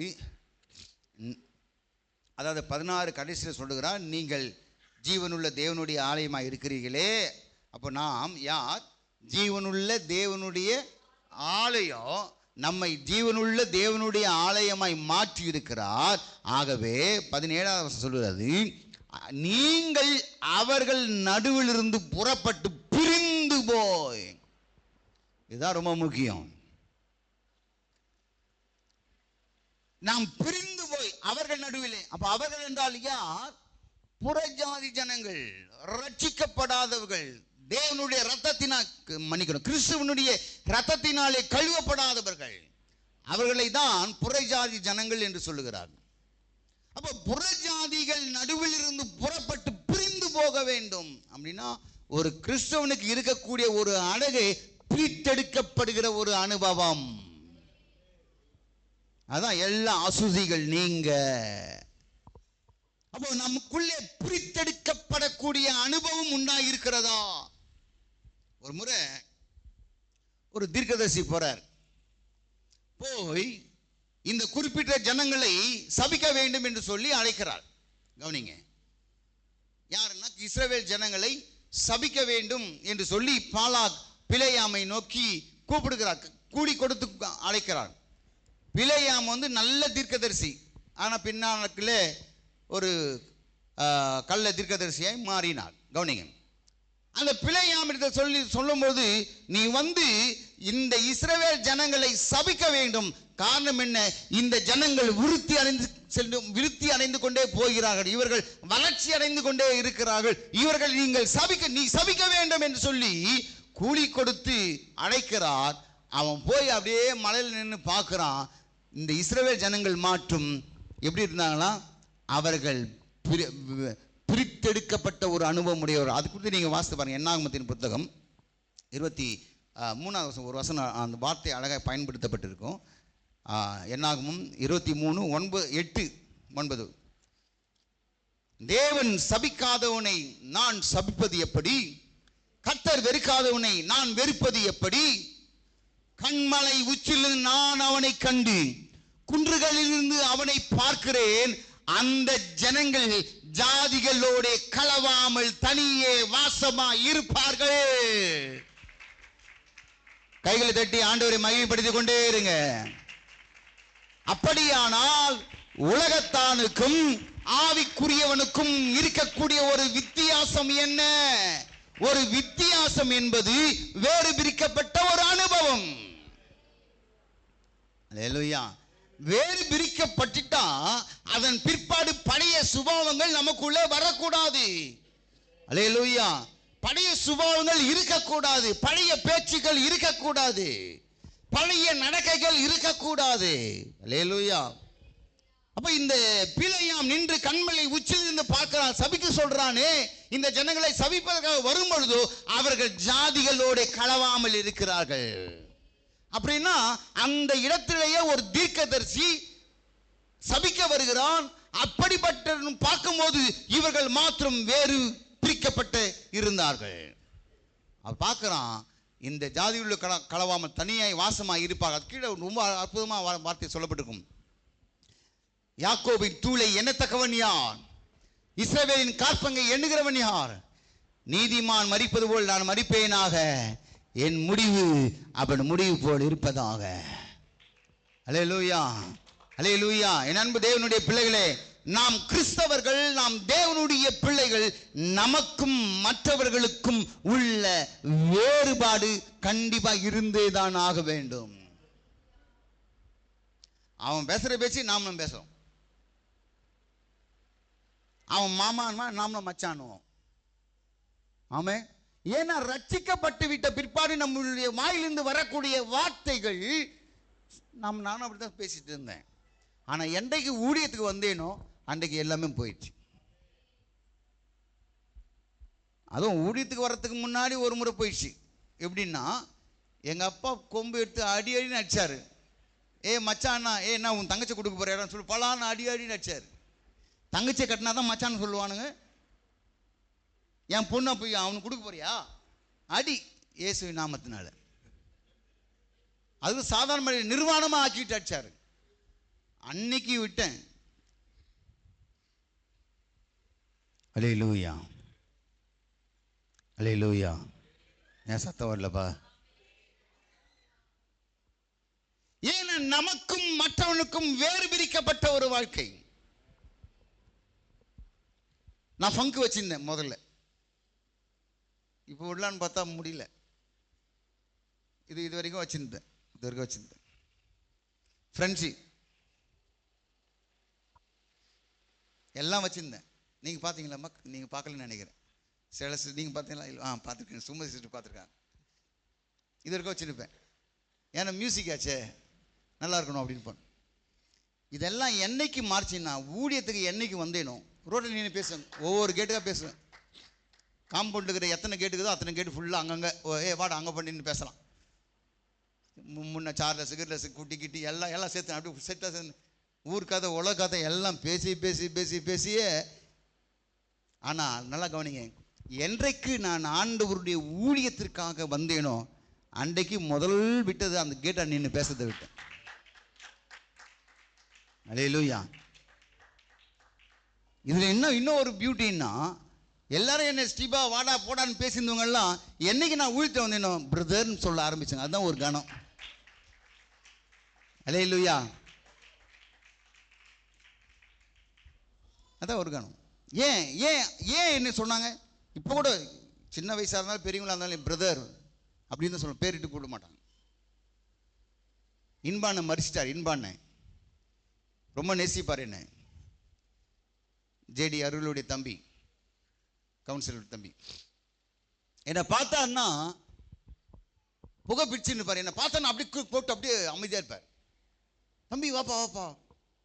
ஏன்னா அந்த ஒரு கிறிஸ்தவன் தேவனுடைய பிள்ளை என்கிற கணம். அல்லேலூயா. இன்னைக்கு கூட மேட்டரில் பிள்ளைகள் வாலிப பிள்ளை உட்காந்துப்பாங்க, எந்திரிச்சு நின்று மரியாதை கொடுக்காங்க. ஏன் காரணம் என்ன? இவர் ஒரு ஊழியக்காரன். அல்லேலூயா. அப்போ நான் கவனிங்களேன், நாம் இதெல்லாம் ஏன் சொல்றேன்னா, வேறு பிரிக்கப்பட்ட ஒரு வாழ்க்கை கண்டிப்பாக வாழணும்.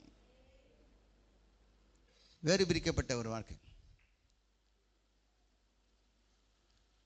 இன்னைக்கு நாம் வாடுறோமா? அதுதான் ஆண்டவர் விரும்புகிறாருங்க. இருக்கலாம், நான் நல்லா இல்லையா? நல்லா இருப்பீங்க. நீதிமானை விட பாவிகள் தான் ரொம்ப நல்லா இருப்பாங்க. ஆமாவா இல்லையா? இப்போ நீங்கள் எழுந்து ஒரு மைக் கொடுத்து சாட்சி சொல்லி பார்க்கலாம், எல்லா கதை சொல்லுவோம் பார்த்தியா. ஆனால் அதே ஒரு ஒரு ஒரு ஒரு ஒரு உலகத்தான் சொன்னேன்னா, நான் அப்படியே அவன் பண்ணும்போது கையெல்லாம் அப்படியே 5 விரல் போட்டுப்பான். நகை அப்படியே நகை போட்டுப்பாங்க. அப்படியே 4 2 பட்டன் 3 பட்டன் தந்து விட்டுன்னு போவான். இல்லையா? உண்மையா இல்லையாங்க? அவன் நல்லா தான் இருப்பான். அவன் நல்லா தான் இருப்பான். ஆனால் தேவனுடைய பிள்ளைகள் எப்பொழுதுமே அவர்கள் சிட்சிக்கப்பட்டு, ஏன் சிட்சிக்கப்படுகிறான்? அடிக்கப்பட்டு, பாடுபட்டு, உபத்திரப்பட்டு. அதான் ஏசாயா சொல்றார், உன்னை உபத்திரவத்தின் குகையிலிருந்து நான் உன்னை தெரிந்து கொண்டேன். மகாபலிபுரம் எத்தனை முறை போயிருக்கோம் இல்லை? மகாபலிபுரத்தை எத்தனை முறை போயிருக்கோம்? யாராவது கவனிச்சிருக்கீங்களா? கல் எடுத்து அடி டங் டங் டிங் டிங் டொங் டொங்கணும், ஒவ்வொரு சவுண்டு கேட்கும். என்னன்னா பாறையை சாதாரண அந்த ரஃப்லாக்ஸ் எடுத்து பாறையை எடுத்து அவன் செதுக்கிட்டே இருப்பான். எவ்வளோ அடிப்படும் தெரியும்? எத்தனை கண் அவர் கண்ணில் வரும் அந்த கண். ஆனால் ஒரு நல்ல ஒரு உருவ சிலையை அவன் சிதைத்து விட்ட பிற்பாடு அது எவ்வளோ விலைக்கு விற்கிறாங்க தெரியுங்களா? ஏன்? அது அடிக்கப்படுகிறது, பாடுபடுகிறது, நொறுக்கப்படுகிறது. சுத்தியால் காலில் பாடணும், சுத்தியால் அடித்து அடித்தல்ல, ரம்பத்தால் மரத்தை அறுத்தல்ல. ரொம்ப சூப்பர் பாட்டு, அது பழைய பாடல். அப்போ அந்த சுத்தியில் அடிப்படுகிறது. ஏன்னா அந்த அடிப்பட்டு, நொறுக்கப்பட்டு, நெருக்கப்பட்டு, உபத்திரப்பட்டு அதன் பிற்பாடு தான் ஆண்டவருடைய வசனம் சொல்லுது, நான் சுத்த பொன்னாக விளங்குவேன். அல்லேலூயா. நான் சுத்த பொன்னாக விளங்குவேன். ஒரு பொன் எப்படி அக்கினியினால் சோதிக்கப்படுகிறதோ அப்படி நாம் சோதிக்கப்பட வேண்டும். அப்படி சோதிக்கப்பட்டு விட்ட பிற்பாடு தான், அதுதான் ஒரு பிரித்தெடுக்கப்பட்ட ஒரு வாழ்க்கை. பிரித்தெடுக்கப்பட்ட ஒரு வாழ்க்கை. நாம் பிரித்தெடுக்கப்பட்ட ஒரு வாழ்க்கை வாழ்கிறோமா? அல்லேலூயா. வாழ்றோமா? முடியுமா? தைரியமா சொல்ல முடியுமா? நான் என்னுடைய அனுபவத்தை சொல்றேன். ஞானஸ்நானம் எடுக்காத வரைக்கும் திருட்டுத்தனமா டிவி பார்ப்பேன். ஞானஸ்நானம் எடுக்காத வரைக்கும் எங்கள் அம்மாவுக்கு எங்கள் அப்பாவுக்கு தெரியாது. ஏன்னா எங்கள் அம்மா அப்பாவும் டிவி வாங்க மாட்டாங்க. ஏன்னா நம்ம அவ்வளோ பாரம்பரிய சபை, ஐபி சபை பாரம்பரியம், அது வச்சாலே பாவம் செஞ்ச மாதிரி, பிசாசு நோவு தூக்கி வந்து வீட்டில் வச்ச மாதிரி, ஏ பாவி அப்படின்னு திட்டுவாங்க அந்த நாட்களில் டிவி வச்சிருந்தாலே.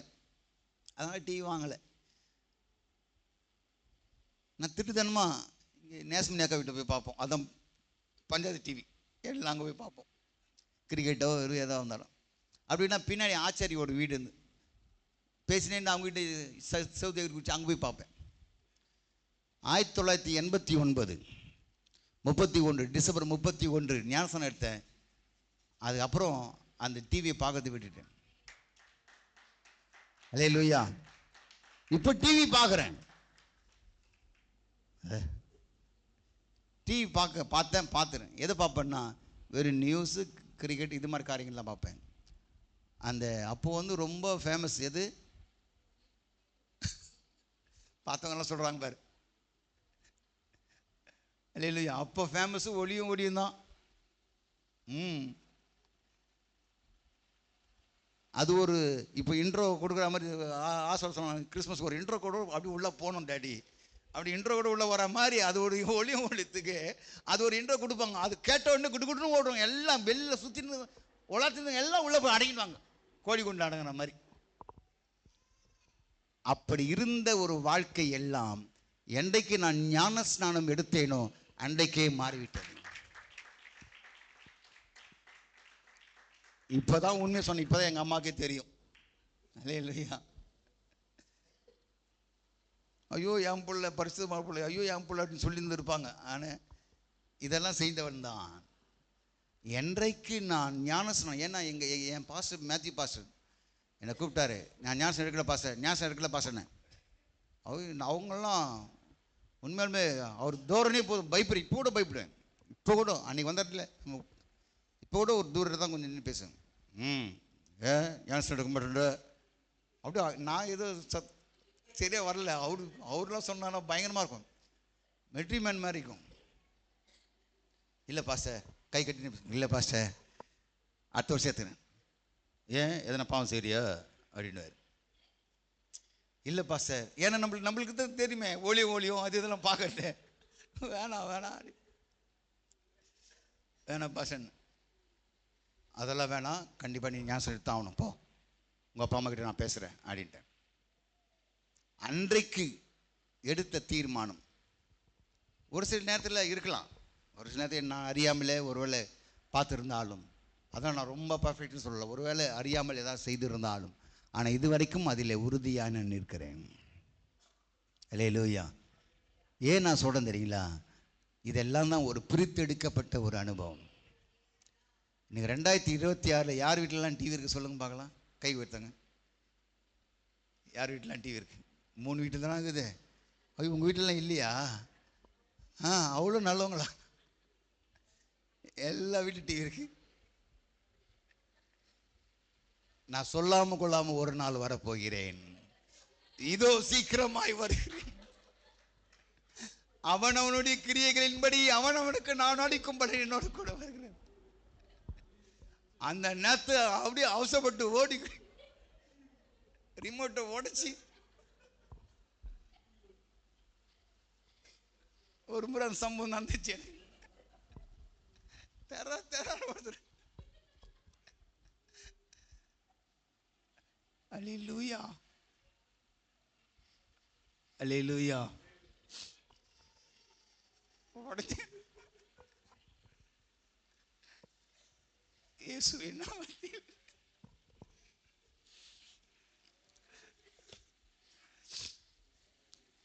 இனி ஒரு தீர்மானம் உங்களுக்குள்ளே. முதல்ல இதெல்லாம் முடியும்ல, இது முடியுமா முடியாதா? இது முதல் படி. அந்த டிவி பெட்டி ஏசி நான் ஒருவேளை கண்ட்ரோல் இல்லைன்னு வச்சுங்களேன், நீங்கள் எத்தனை நான் லைனாக மாட்டுறேன் உள்ள, எத்தனை குத்தீங்கன்னா இப்போ ஒன்று ரெண்டு டிவி வாங்கணும். இல்லை பாஸ்டர் என்னால் கண்ட்ரோல் பண்ண முடியாது,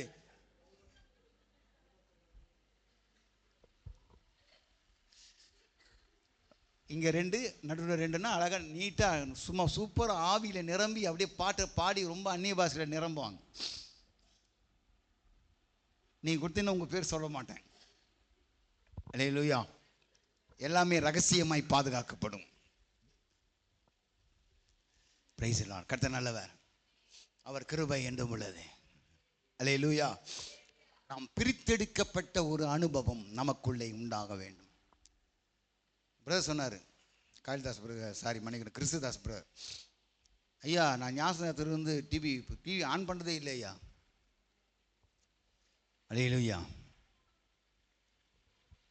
இப்படி ஒரு தீர்மானம் நாம் எடுக்கணும். எப்போ பார்த்தாலும் ஆசீர்வாதம் போட்டோம், தாத்தா பேசுகிறாரா பேசிட்டோம், ஏதோ ஒன்று பேசிட்டோம். அல்லேலூயா. தேவையானதை நாம் எடுத்துக்கொள்வோம். இது நிறைய சத்தியங்கள் இருக்கிறது, ஆசீர்வாதம் டிவியில் இருக்கட்டும், ஆலன் பாலா இருக்கட்டும், அது ஏதோ ஒரு, ஆனால் நமக்கு தேவையான சத்தியத்தை மாத்திரம் எடுத்துக்கொள்வோம். அல்லேலூயா. ஃபேமிலி சேனல் இருக்குது, எல்லாமே நம்ம பார்க்கலாம். ஆனால் எது தேவையோ அந்த வார்த்தைகள் இந்த வசனத்துக்கு ஒத்து இருக்கிறதா அந்த வார்த்தைகள், அவர்கள் பேசுகிற வார்த்தைகள் வேத வசனத்தை சார்ந்து இருக்கிறதா என்று பார்த்து நீங்க பார்க்கலாம்.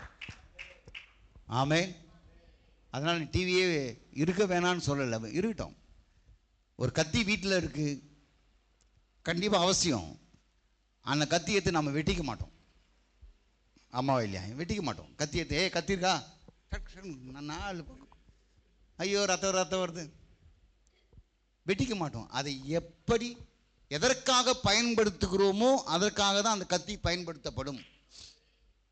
அப்படி அந்த கத்தி எடுத்து வெட்டி கொண்டால் இது என் உடம்பு, இது என் சரீரம், யார் என்ன கேட்கறது சொல்ல முடியாது. ஏன்னா போலீஸ்காரன் வருவான், அடுத்தது வருவானா இல்லையா? போலீஸ்காரன் வருவான், இது ஏன் வெட்டிக்கிறேன், ஏன் வெட்டிக்கிறேன், வா உனக்கு மென்டல் ஆயிடுச்சான்னு சொல்லி அவன் கூட்டிட்டு போயிடுவாங்க. உண்மைதாங்க. நம்ம சரீரம் இது. நான் தாளாட்டி சீராட்டி பாலூட்டி எவ்வளோ மேக்கப்லாம் போட்டு அழகாக பண்ணி இருக்கிற, நீ யாரா கேட்குறதுன்னா அப்பா உன்னதான் நான் முதல்ல கேட்க பிடிச்சின்னு போயிடுவான்.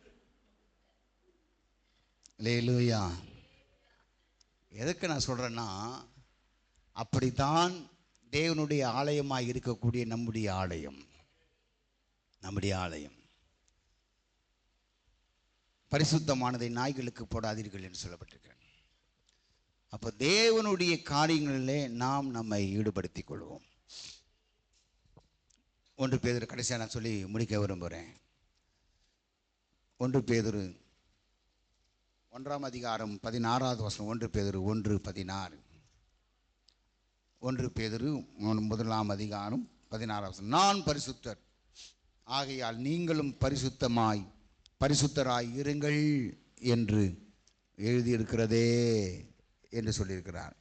எபேசியர் 2 பேதுரு 3 அதிகாரம் 13வது வசனத்தை நான் வாசினேன் பாருங்க, கவனியும். 2 பேதுரு 3 அதிகாரம் 13, 14. அவருடைய வாக்குத்தத்தத்தின்படியே நீதி வாசமாயிருக்கும் புதிய வானங்களும் புதிய பூமி உண்டாகும் என்று காத்திருக்கிறோம். ஆகையால் பிரியமானவர்களே, இவைகள் வர காத்திருக்கிற நீங்கள், கவனிங்க, இந்த வசனம் தான் ரொம்ப முக்கியம். ஆகையால்னா முன்னாடி நான் வாசம் பற்றிய 13 வசனம் இன்னும் ஒரு முறை வாசிக்கிறேன், நல்லா கவனிக்கிறதுக்காக நான் வாசிக்கிறேன். அவருடைய வாக்குத்தத்தத்தின்படியே நீதி வாசமாயிருக்கும் புதிய வானங்களும் புதிய பூமியும் உண்டாகும் என்று காத்திருக்கிறோம். இப்ப நாம் எதற்காக காத்திருக்கிறோம்? புதிய வானமும் புதிய பூமி உண்டாக போகிறது. இப்போது பார்க்கிற வானங்கள் அழிய போகிறது, பூமியும் அழிய போகிறது, எல்லாமே அழிஞ்சு போயிடும். ஆனால் தேவன் சொல்லியிருக்கிற வார்த்தைகள் மாத்திரம் ஒரு நாளும் அழியாது. அல்லேலூயா. ஆகையால் பிரியமானவர்களே, இவைகள் வர காத்திருக்கிற நீங்கள், சொல்றாரு, கரையற்றவர்களும் பிழை இல்லாதவர்களுமாய் சமாதானத்தோடு அவர் சந்நிதியில் காணப்படும்படி ஜாக்கிரதையாயிருங்கள். கைகளை தட்டி ஆண்டவரை மகிமைப்படுத்துவார். ஏன் இந்த சுத்திகரிப்பு கூட்டம்? ஏன் நாம் சுத்திகரிக்கப்பட வேண்டும் என்றால், நம் ஆண்டவராகிய இயேசு சுத்தமுள்ளவர், நாம் சுத்திகரித்துக் கொள்ளணும். எதற்காக அப்படின்னா, இந்த வசனம் ரொம்ப தெளிவாக சொல்லப்பட்டிருக்கு. அந்த புதிய வானம் புதிய பூமி அதற்குள்ளே பிரவேசிப்பதற்கு, அந்த பரலோக ராஜ்யத்தை தேவனோடு கூட பங்குள்ளவர்களாய் மாறுவதற்கு சுதந்திரம் பரலோகத்தில் வைக்கப்பட்டிருக்கிறது என்று சொல்லி கொரிந்து சபையில் வாசித்தோமே, அதே போல நாம் தேவனோடு பங்குள்ளவர்களாய் இருப்பதற்கு இவைகள் வர காத்திருக்கிற நீங்கள் எப்படி இருக்கணுமா? கரையற்றவர்கள். இல்லையா? அந்த டைல்ஸ் இருக்கிற கரையை எடுக்கிறதுக்கு படாத பாடு ஜீவன் பட்டு பட்டு பட்டு பட்டு எடுத்து கொஞ்சம் தான் எடுத்தார். அது எடுக்குது. அடுத்து நான் என்ன பண்ண, ஆசிட் வாங்கி வச்சுக்கிறேன், ஒரு 2 பாட்டில் ஊற்றி எப்படியாவது எடுக்கலான்னு. அப்படியே வருமா வராத தெரில.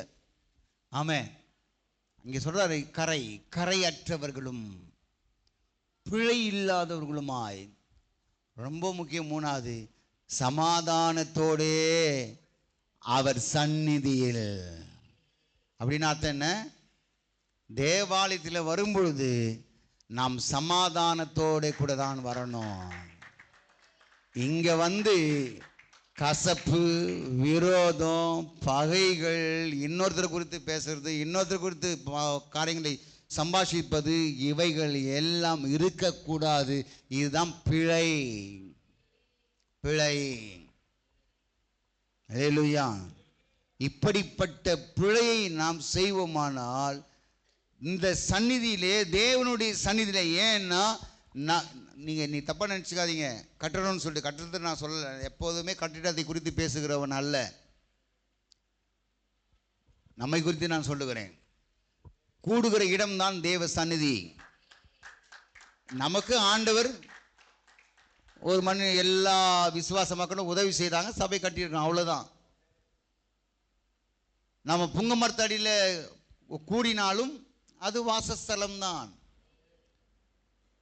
எந்த மரத்தில், வேப்ப மரத்தில் கூடினா கூட நம்ம சொல்கிறோம் வேப்பம், ஐயோ வேணப்பா பேய் இருக்கும், பேயை ஓட்டுறோங்க நம்ம. அல்லேலூயா. பேய் ஓட்டுறோங்க. அதனால் அதெல்லாம் பயப்பட. வேப்ப மரத்தடியில் இருந்து ஜெபம் பண்ணினால் கூட அந்த ஜெபம், அப்போ அந்த இடம் தேவனுடைய சந்நிதி. அது மறந்துடக்கூடாது. சன்னதி தெரு அப்படின்னு வச்சிருப்பாங்க. அந்த சன்னதி தெருவில் செப்பலை போட்டுன்னு போகக்கூடாது. அப்பெல்லாம் செப்பலை போட்டுன்னு போகக்கூடாது. ஏன்னா அது சன்னதி தெரு. வீரநாத கோயில் உள்ள நீங்கள் இப்போ இன்னும் பார்த்தேன் நான், ரேக்கு பாம ரேக்கு படாத பாடுபட்டு ஒரு வருஷமாக பிளான் பண்ணி அடித்தேன். வந்தால் அப்போ கூட வெளில கைட்டு போகிறாங்க. இந்த விக்கிரக கோயிலில் பாருங்களேன், பாரிஸ் காளிகாம்பாள் கோயில், எல்லா இடங்களும், அந்த திருப்பதியில் அந்த செப்பல் அதுக்குன்னு வாலண்டியர்ஸ் இருப்பாங்க, சும்மா ஃப்ரீ தான். அந்த நீங்கள் நாம் போட்டு வர செப்பலை தொடச்சி ஒரு கவருக்குள்ளே வச்சு அந்த அந்த அந்த அந்த கோவில் வந்து பரிசுத்தமாக இருக்கணுமா, அப்படியே வைப்பாங்க. டோக்கன் நம்பர் கொடுப்பாங்க. டோக்கன் கொடுத்த பிற்பாடு அதை வாங்கிட்டு வரணும்.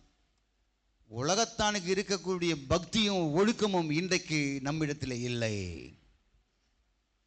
ஒரு காலத்தில் அவர்களிடத்தில் இல்லை, நம்மிடத்தில் தான் இருந்தது. ஒழுக்கத்தையும் கலாச்சாரத்தையும் கற்றுக்கொண்டவர்கள், கற்றுக் கொடுத்தவர்கள் கிறிஸ்தவர்கள்.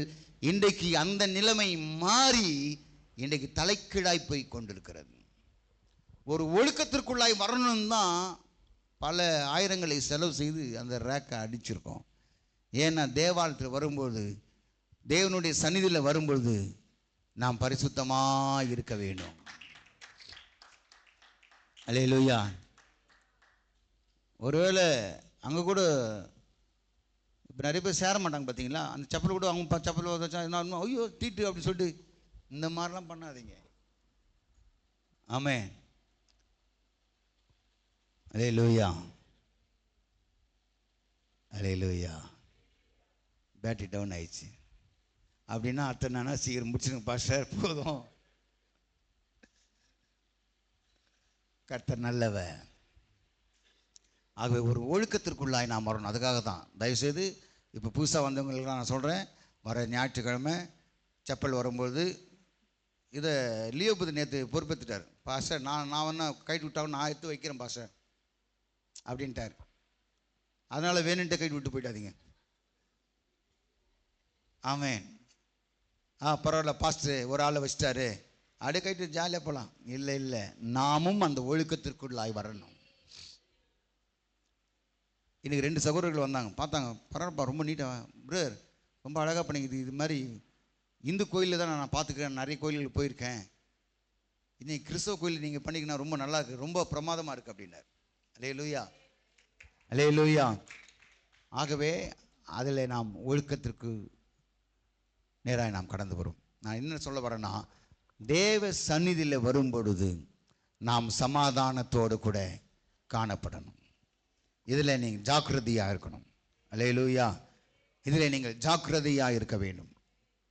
நாம் ஜாக்கிரதையாக இருப்போமா? அல்லேலூயா. தேவ சந்நிதியில் 2026 ஒரு தீர்மானத்தோடு கூட நாம் இருப்போம். ஏன்னா உள்ளே வந்தோன்னே அப்படி ரொம்ப சமாதானத்தோடு கூட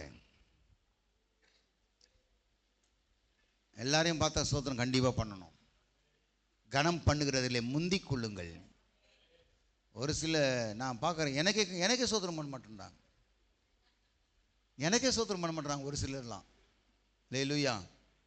அதனால் கோச்சிக்கிட்டேன் நான், நம்ம சோத்திரம் பண்ணுறோம், பார்த்தா சோத்திரம் பண்ணோம். நாம் எல்லாரையும் பார்த்தால் ஸ்தோத்திரம் பண்ணணும். ஏன்னா கனம் பண்ணுகிறதிலே முந்திக் கொள்ளுங்கள். அல்லேலூயா. ஸ்தோத்திரம் பண்ணணும். அப்பதான் உள்ள வரும்போது சமாதானமா இருக்கும். அல்லேலூயா. ஆடுவோம் கொண்டாடும் பாடுதுன்னா சும்மா ஆட முடியாது.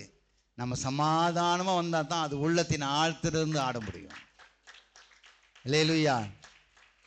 எனக்கு தெரியும், நான் பாஸ்டர், நான் மந்திரவாதி, நான் சூனிகாரன், நான் எல்லாம் தெரியும். யார் யார் உண்மையாக ஆடுறாங்க. இது ஒளி தூத்தனா ஆட்டு பத்தியா கானபால பண்ண சாத்தானும் சபையில் ஆடுது. அப்பாவை பார்த்தாலே தலை தெரிக்க. நான் ஒரு ஜெபம்னு வச்சிங்க, மாய்மலமா ஆடுனீங்களா இயேசுவின் நாமத்தினால ஓடுறோம். அல்லேலூயா. ஓடுறோம். இனிமேல் வல்லமையாக இருக்க போகுது, ஃபயராக இருக்க போகுது. 2026 இருந்து ஒரு மிகப்பெரிய ஒரு மாற்றத்தை உண்டு பண்ண போகிறார் ஆண்டவர். அல்லேலூயா. ஆகவே தேவ சந்நிதியில் வரும்போது 3 காரியம் இது மறக்கவே கூடாது உங்கள் வாழ்க்கையில். நான் செத்துட்டா கூட உங்கள் வாழ்க்கையில் நீங்கள் மறக்கவே கூடாது. அல்லேலூயா. நிறைய பேர் பார்த்தீங்கன்னா சாவில் பயங்கரமாக அவங்கள பற்றி புகழ்ந்து பேசுவாங்க. ஆனால் நேராக பார்த்தா அவங்க பேசாமலே இருந்திருப்பாங்க. ஆனால் மைக்கை பிடிச்சாங்கன்னா அது எங்கன்னு தான் உணர்ந்து அவங்கள பற்றி அப்படி புகழ்ந்தாப்பா அவர் ஒன்றும் தெரியாது 10 பேர். அது செத்த பிற்பாடு புகழ்வதை விட உயிரோடு இருக்கும்போதே அவர்களுக்கு கொடுக்கக்கூடிய கனத்தை கொடுப்பீர்களே. ஆனால் அப்போதான் நீங்கள் சமாதானத்தோட சந்நிதியில் வர முடியும். 3 காரியங்கள் உங்கள் வாழ்க்கையில் மறக்கக்கூடாது. 1 கரையற்றவர்கள். 2வது நான் கரையற்றவனாக இருக்கிறேன், நான் பிழையற்றவனாக இருப்பேன். 3வது நான் சமாதானத்தோடு அவருடைய சந்நிதியில் வருவேன். அப்போ அவர் சந்நிதினா வெறும் ஞாயிற்றுக்கிழமை மாத்திரம் அல்ல. செவ்வாய்க்கிழமை ஜெபத்தில் கூடும்போதும், வெள்ளிக்கிழமை ஜெபத்தில் கூடும்போதும், கேரளா ரவுண்ட்ஸ் போகும்போதும், எங்கெல்லாம் ஊழியத்தின் நிமித்தமாய் போகிறோமோ அந்த இடத்திலெல்லாம் தேவ சமாதானத்தோடு கூட நாம் வருகிறவர்களாய் இருப்போமானா அப்பதான் நம்ம பரலோகத்துக்கு போவோம். பரலோகத்துக்கு போகணும்னு ஆசை இருந்தால் இந்த 3 காரியங்களை நாம் செய்வோம். தேவ நாமம் உயர்த்தப்படுவதாக. எல்லாம் முழங்கால் படிட்டு நம் கர்த்தரை நோக்கி ஜெபம். இப்போ அது யாராவது வரீங்களா?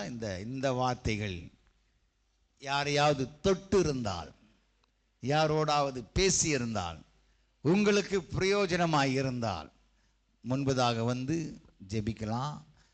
உங்களை ஜெபிக்கும்படி அன்பாய் நான் கேட்டுக்கொள்கிறேன். கடைசி ஜெபம். அது ஆண்களும் வரலாம், பெண்களும் வரலாம். 2 பேரில் யாராவது ஒருத்தர் வரலாம். அப்படி நீங்கள் வரலைன்னா பாச பிரயோஜனமே இல்லை, பாச நீங்கள் பேசுங்க இவ்வளோ நேரம் அப்படின்னு ஆகிடும். சரி, கர்த்தர் நல்லவர். ஜெபம்லாமா? நம்ம எல்லாரும் கர்த்தரை ஸ்தோத்திரம் பண்ணுவோம். ஸ்தோத்திரம், ஸ்தோத்திரம், ஸ்தோத்திரம், ஸ்தோத்திரம். ஹல்லேலூயா. ஸ்தோத்திரம் ஆண்டவரே, உம்மை துதிக்கிறோம், உம்மை ஸ்தோத்திரிக்கிறோம் ஆண்டவரே. ராஜா ஸ்தோத்திரம், ஸ்தோத்திரம். இந்த 2வது பகுதியை கூட கர்த்தாவே நாங்கள் காணும்படி செய்த கிருபைக்காக உமக்கு நன்றி சொல்கிறோம் ஆண்டவரே. ஸ்தோத்திரம் ஏசப்பா. ஸ்தோத்திரம் ஆண்டவரே. எங்களிலே வேறு பிரிக்கப்பட்ட ஜீவியத்தை தேவன் கர்த்தாவே இந்த மாலை வேளையிலே கட்டளிடும்படியாய் ஜெபிக்கிறேன் ஆண்டவரே. ஏசப்பா, கரையற்றவர்களாய் ஆண்டவரே, பிழை இல்லாதவர்களாய் கர்த்தாவே நாங்கள் சமாதானத்தோடு தேவ சந்நிதிக்கு வர என் தேவனை கர்த்தாவே இந்த ராத்திரி வேளையிலே ஒரு விசை கூட எங்களை பக்குவப்படுத்துங்க ஆண்டவரே. உம்முடைய சுத்த ரத்தத்தால் எங்களை சுத்திகரிங்க ஆண்டவரே. ஏசப்பா, ஸ்தோத்திரிக்கிறோம் ஆண்டவரே. ராஜா, உமக்கு பிரியமுள்ள வாழ்க்கை வாழணும் ஆண்டவரே. பரிசுத்தமுள்ளவர்களை இன்னும் பரிசுத்தமாகட்டும் என்று சொன்னீர் ஐயா. அசுத்தமா இருக்கிறவர்களை இன்னும் அசுத்தமா இருக்கட்டும் என்று சொன்னீர் ராஜா. அவையெல்லாம் வேண்டாம் ஆண்டவரே. நாங்கள் பரிசுத்தத்தோடு ஜீவிக்க என் தேவன் ஒரு விசை கூட கர்த்தாவே இந்த வசனங்களால் நாங்கள் கட்டப்பட்டவர்களாய் கர்த்தாவே, உண்மையாக இந்த வசனத்தின் மூலமாய் கர்த்தாவே எங்களுடைய ஜீவியங்கள் பிரித்தெடுக்கப்பட்ட ஜீவியங்களாய் கர்த்தர் மாற என் தேவன் கிருபை செய்யும் ஆண்டவரே. சபையில மட்டும் இல்லப்பா, குடும்பத்திலே கூட ஆண்டவரே அப்பா, நாங்கள் பிழை இல்லாதவர்களாய், குறை இல்லாதவர்களாய், நாங்கள் சமாதானத்தோடு ஜீவிக்க என் தேவன் கிருபை செய்யுங்க ஆண்டவரே. ஆண்டவரே, உடைய பரலோக ராஜ்யத்துக்கும் ஆண்டவரே உடைய நித்திய ஜீவனை பெறணும் என்று சொன்னா ஆண்டவரே, நாங்கள் பிரித்தெடுக்கப்பட்டவர்களாய் ஜீவிக்க, கரை இல்லாதவர்களாய் ஜீவிக்க என் தேவன் கிருபை செய்யுங்க ஆண்டவரே. கர்த்தர் அப்படி செய்ய போறீங்க, இதற்காக ஸ்தோத்திரம் ஆண்டவரே. வந்திருக்கிற எங்கள் ஒவ்வொருவரையும் அப்படி நீங்க பக்குவப்படுத்த போற தயவுக்காக உமக்கு நன்றி செலுத்த இயேசுவின் மூலம் ஜெபம் கேட்கிறேன் பிதாவே. ஆமென் ஆமென் ஆமென். கர்த்தர் நம்முடைய ஜெபத்தை கேட்டதற்காக கர்த்தரை ஸ்தோத்திரம் பண்ணுவோம். பிதாவாகிய தேவனை ஸ்தோத்திரிப்போம், குமாரனாகிய கிறிஸ்து இயேசுவை ஸ்தோத்திரிப்போம், பரிசுத்த ஆவியானவரை ஸ்தோத்திரிப்போம். என் ஆத்துமாவே கர்த்தரை ஸ்தோத்திரி, என் முழுமே பரிசுத்த நாமத்தை ஸ்தோத்திரி. என் ஆத்துமாவே கர்த்தரை ஸ்தோத்திரி, அவர் செய்த சகல உபகாரங்களை மறவார். ஆமென் ஆமென்.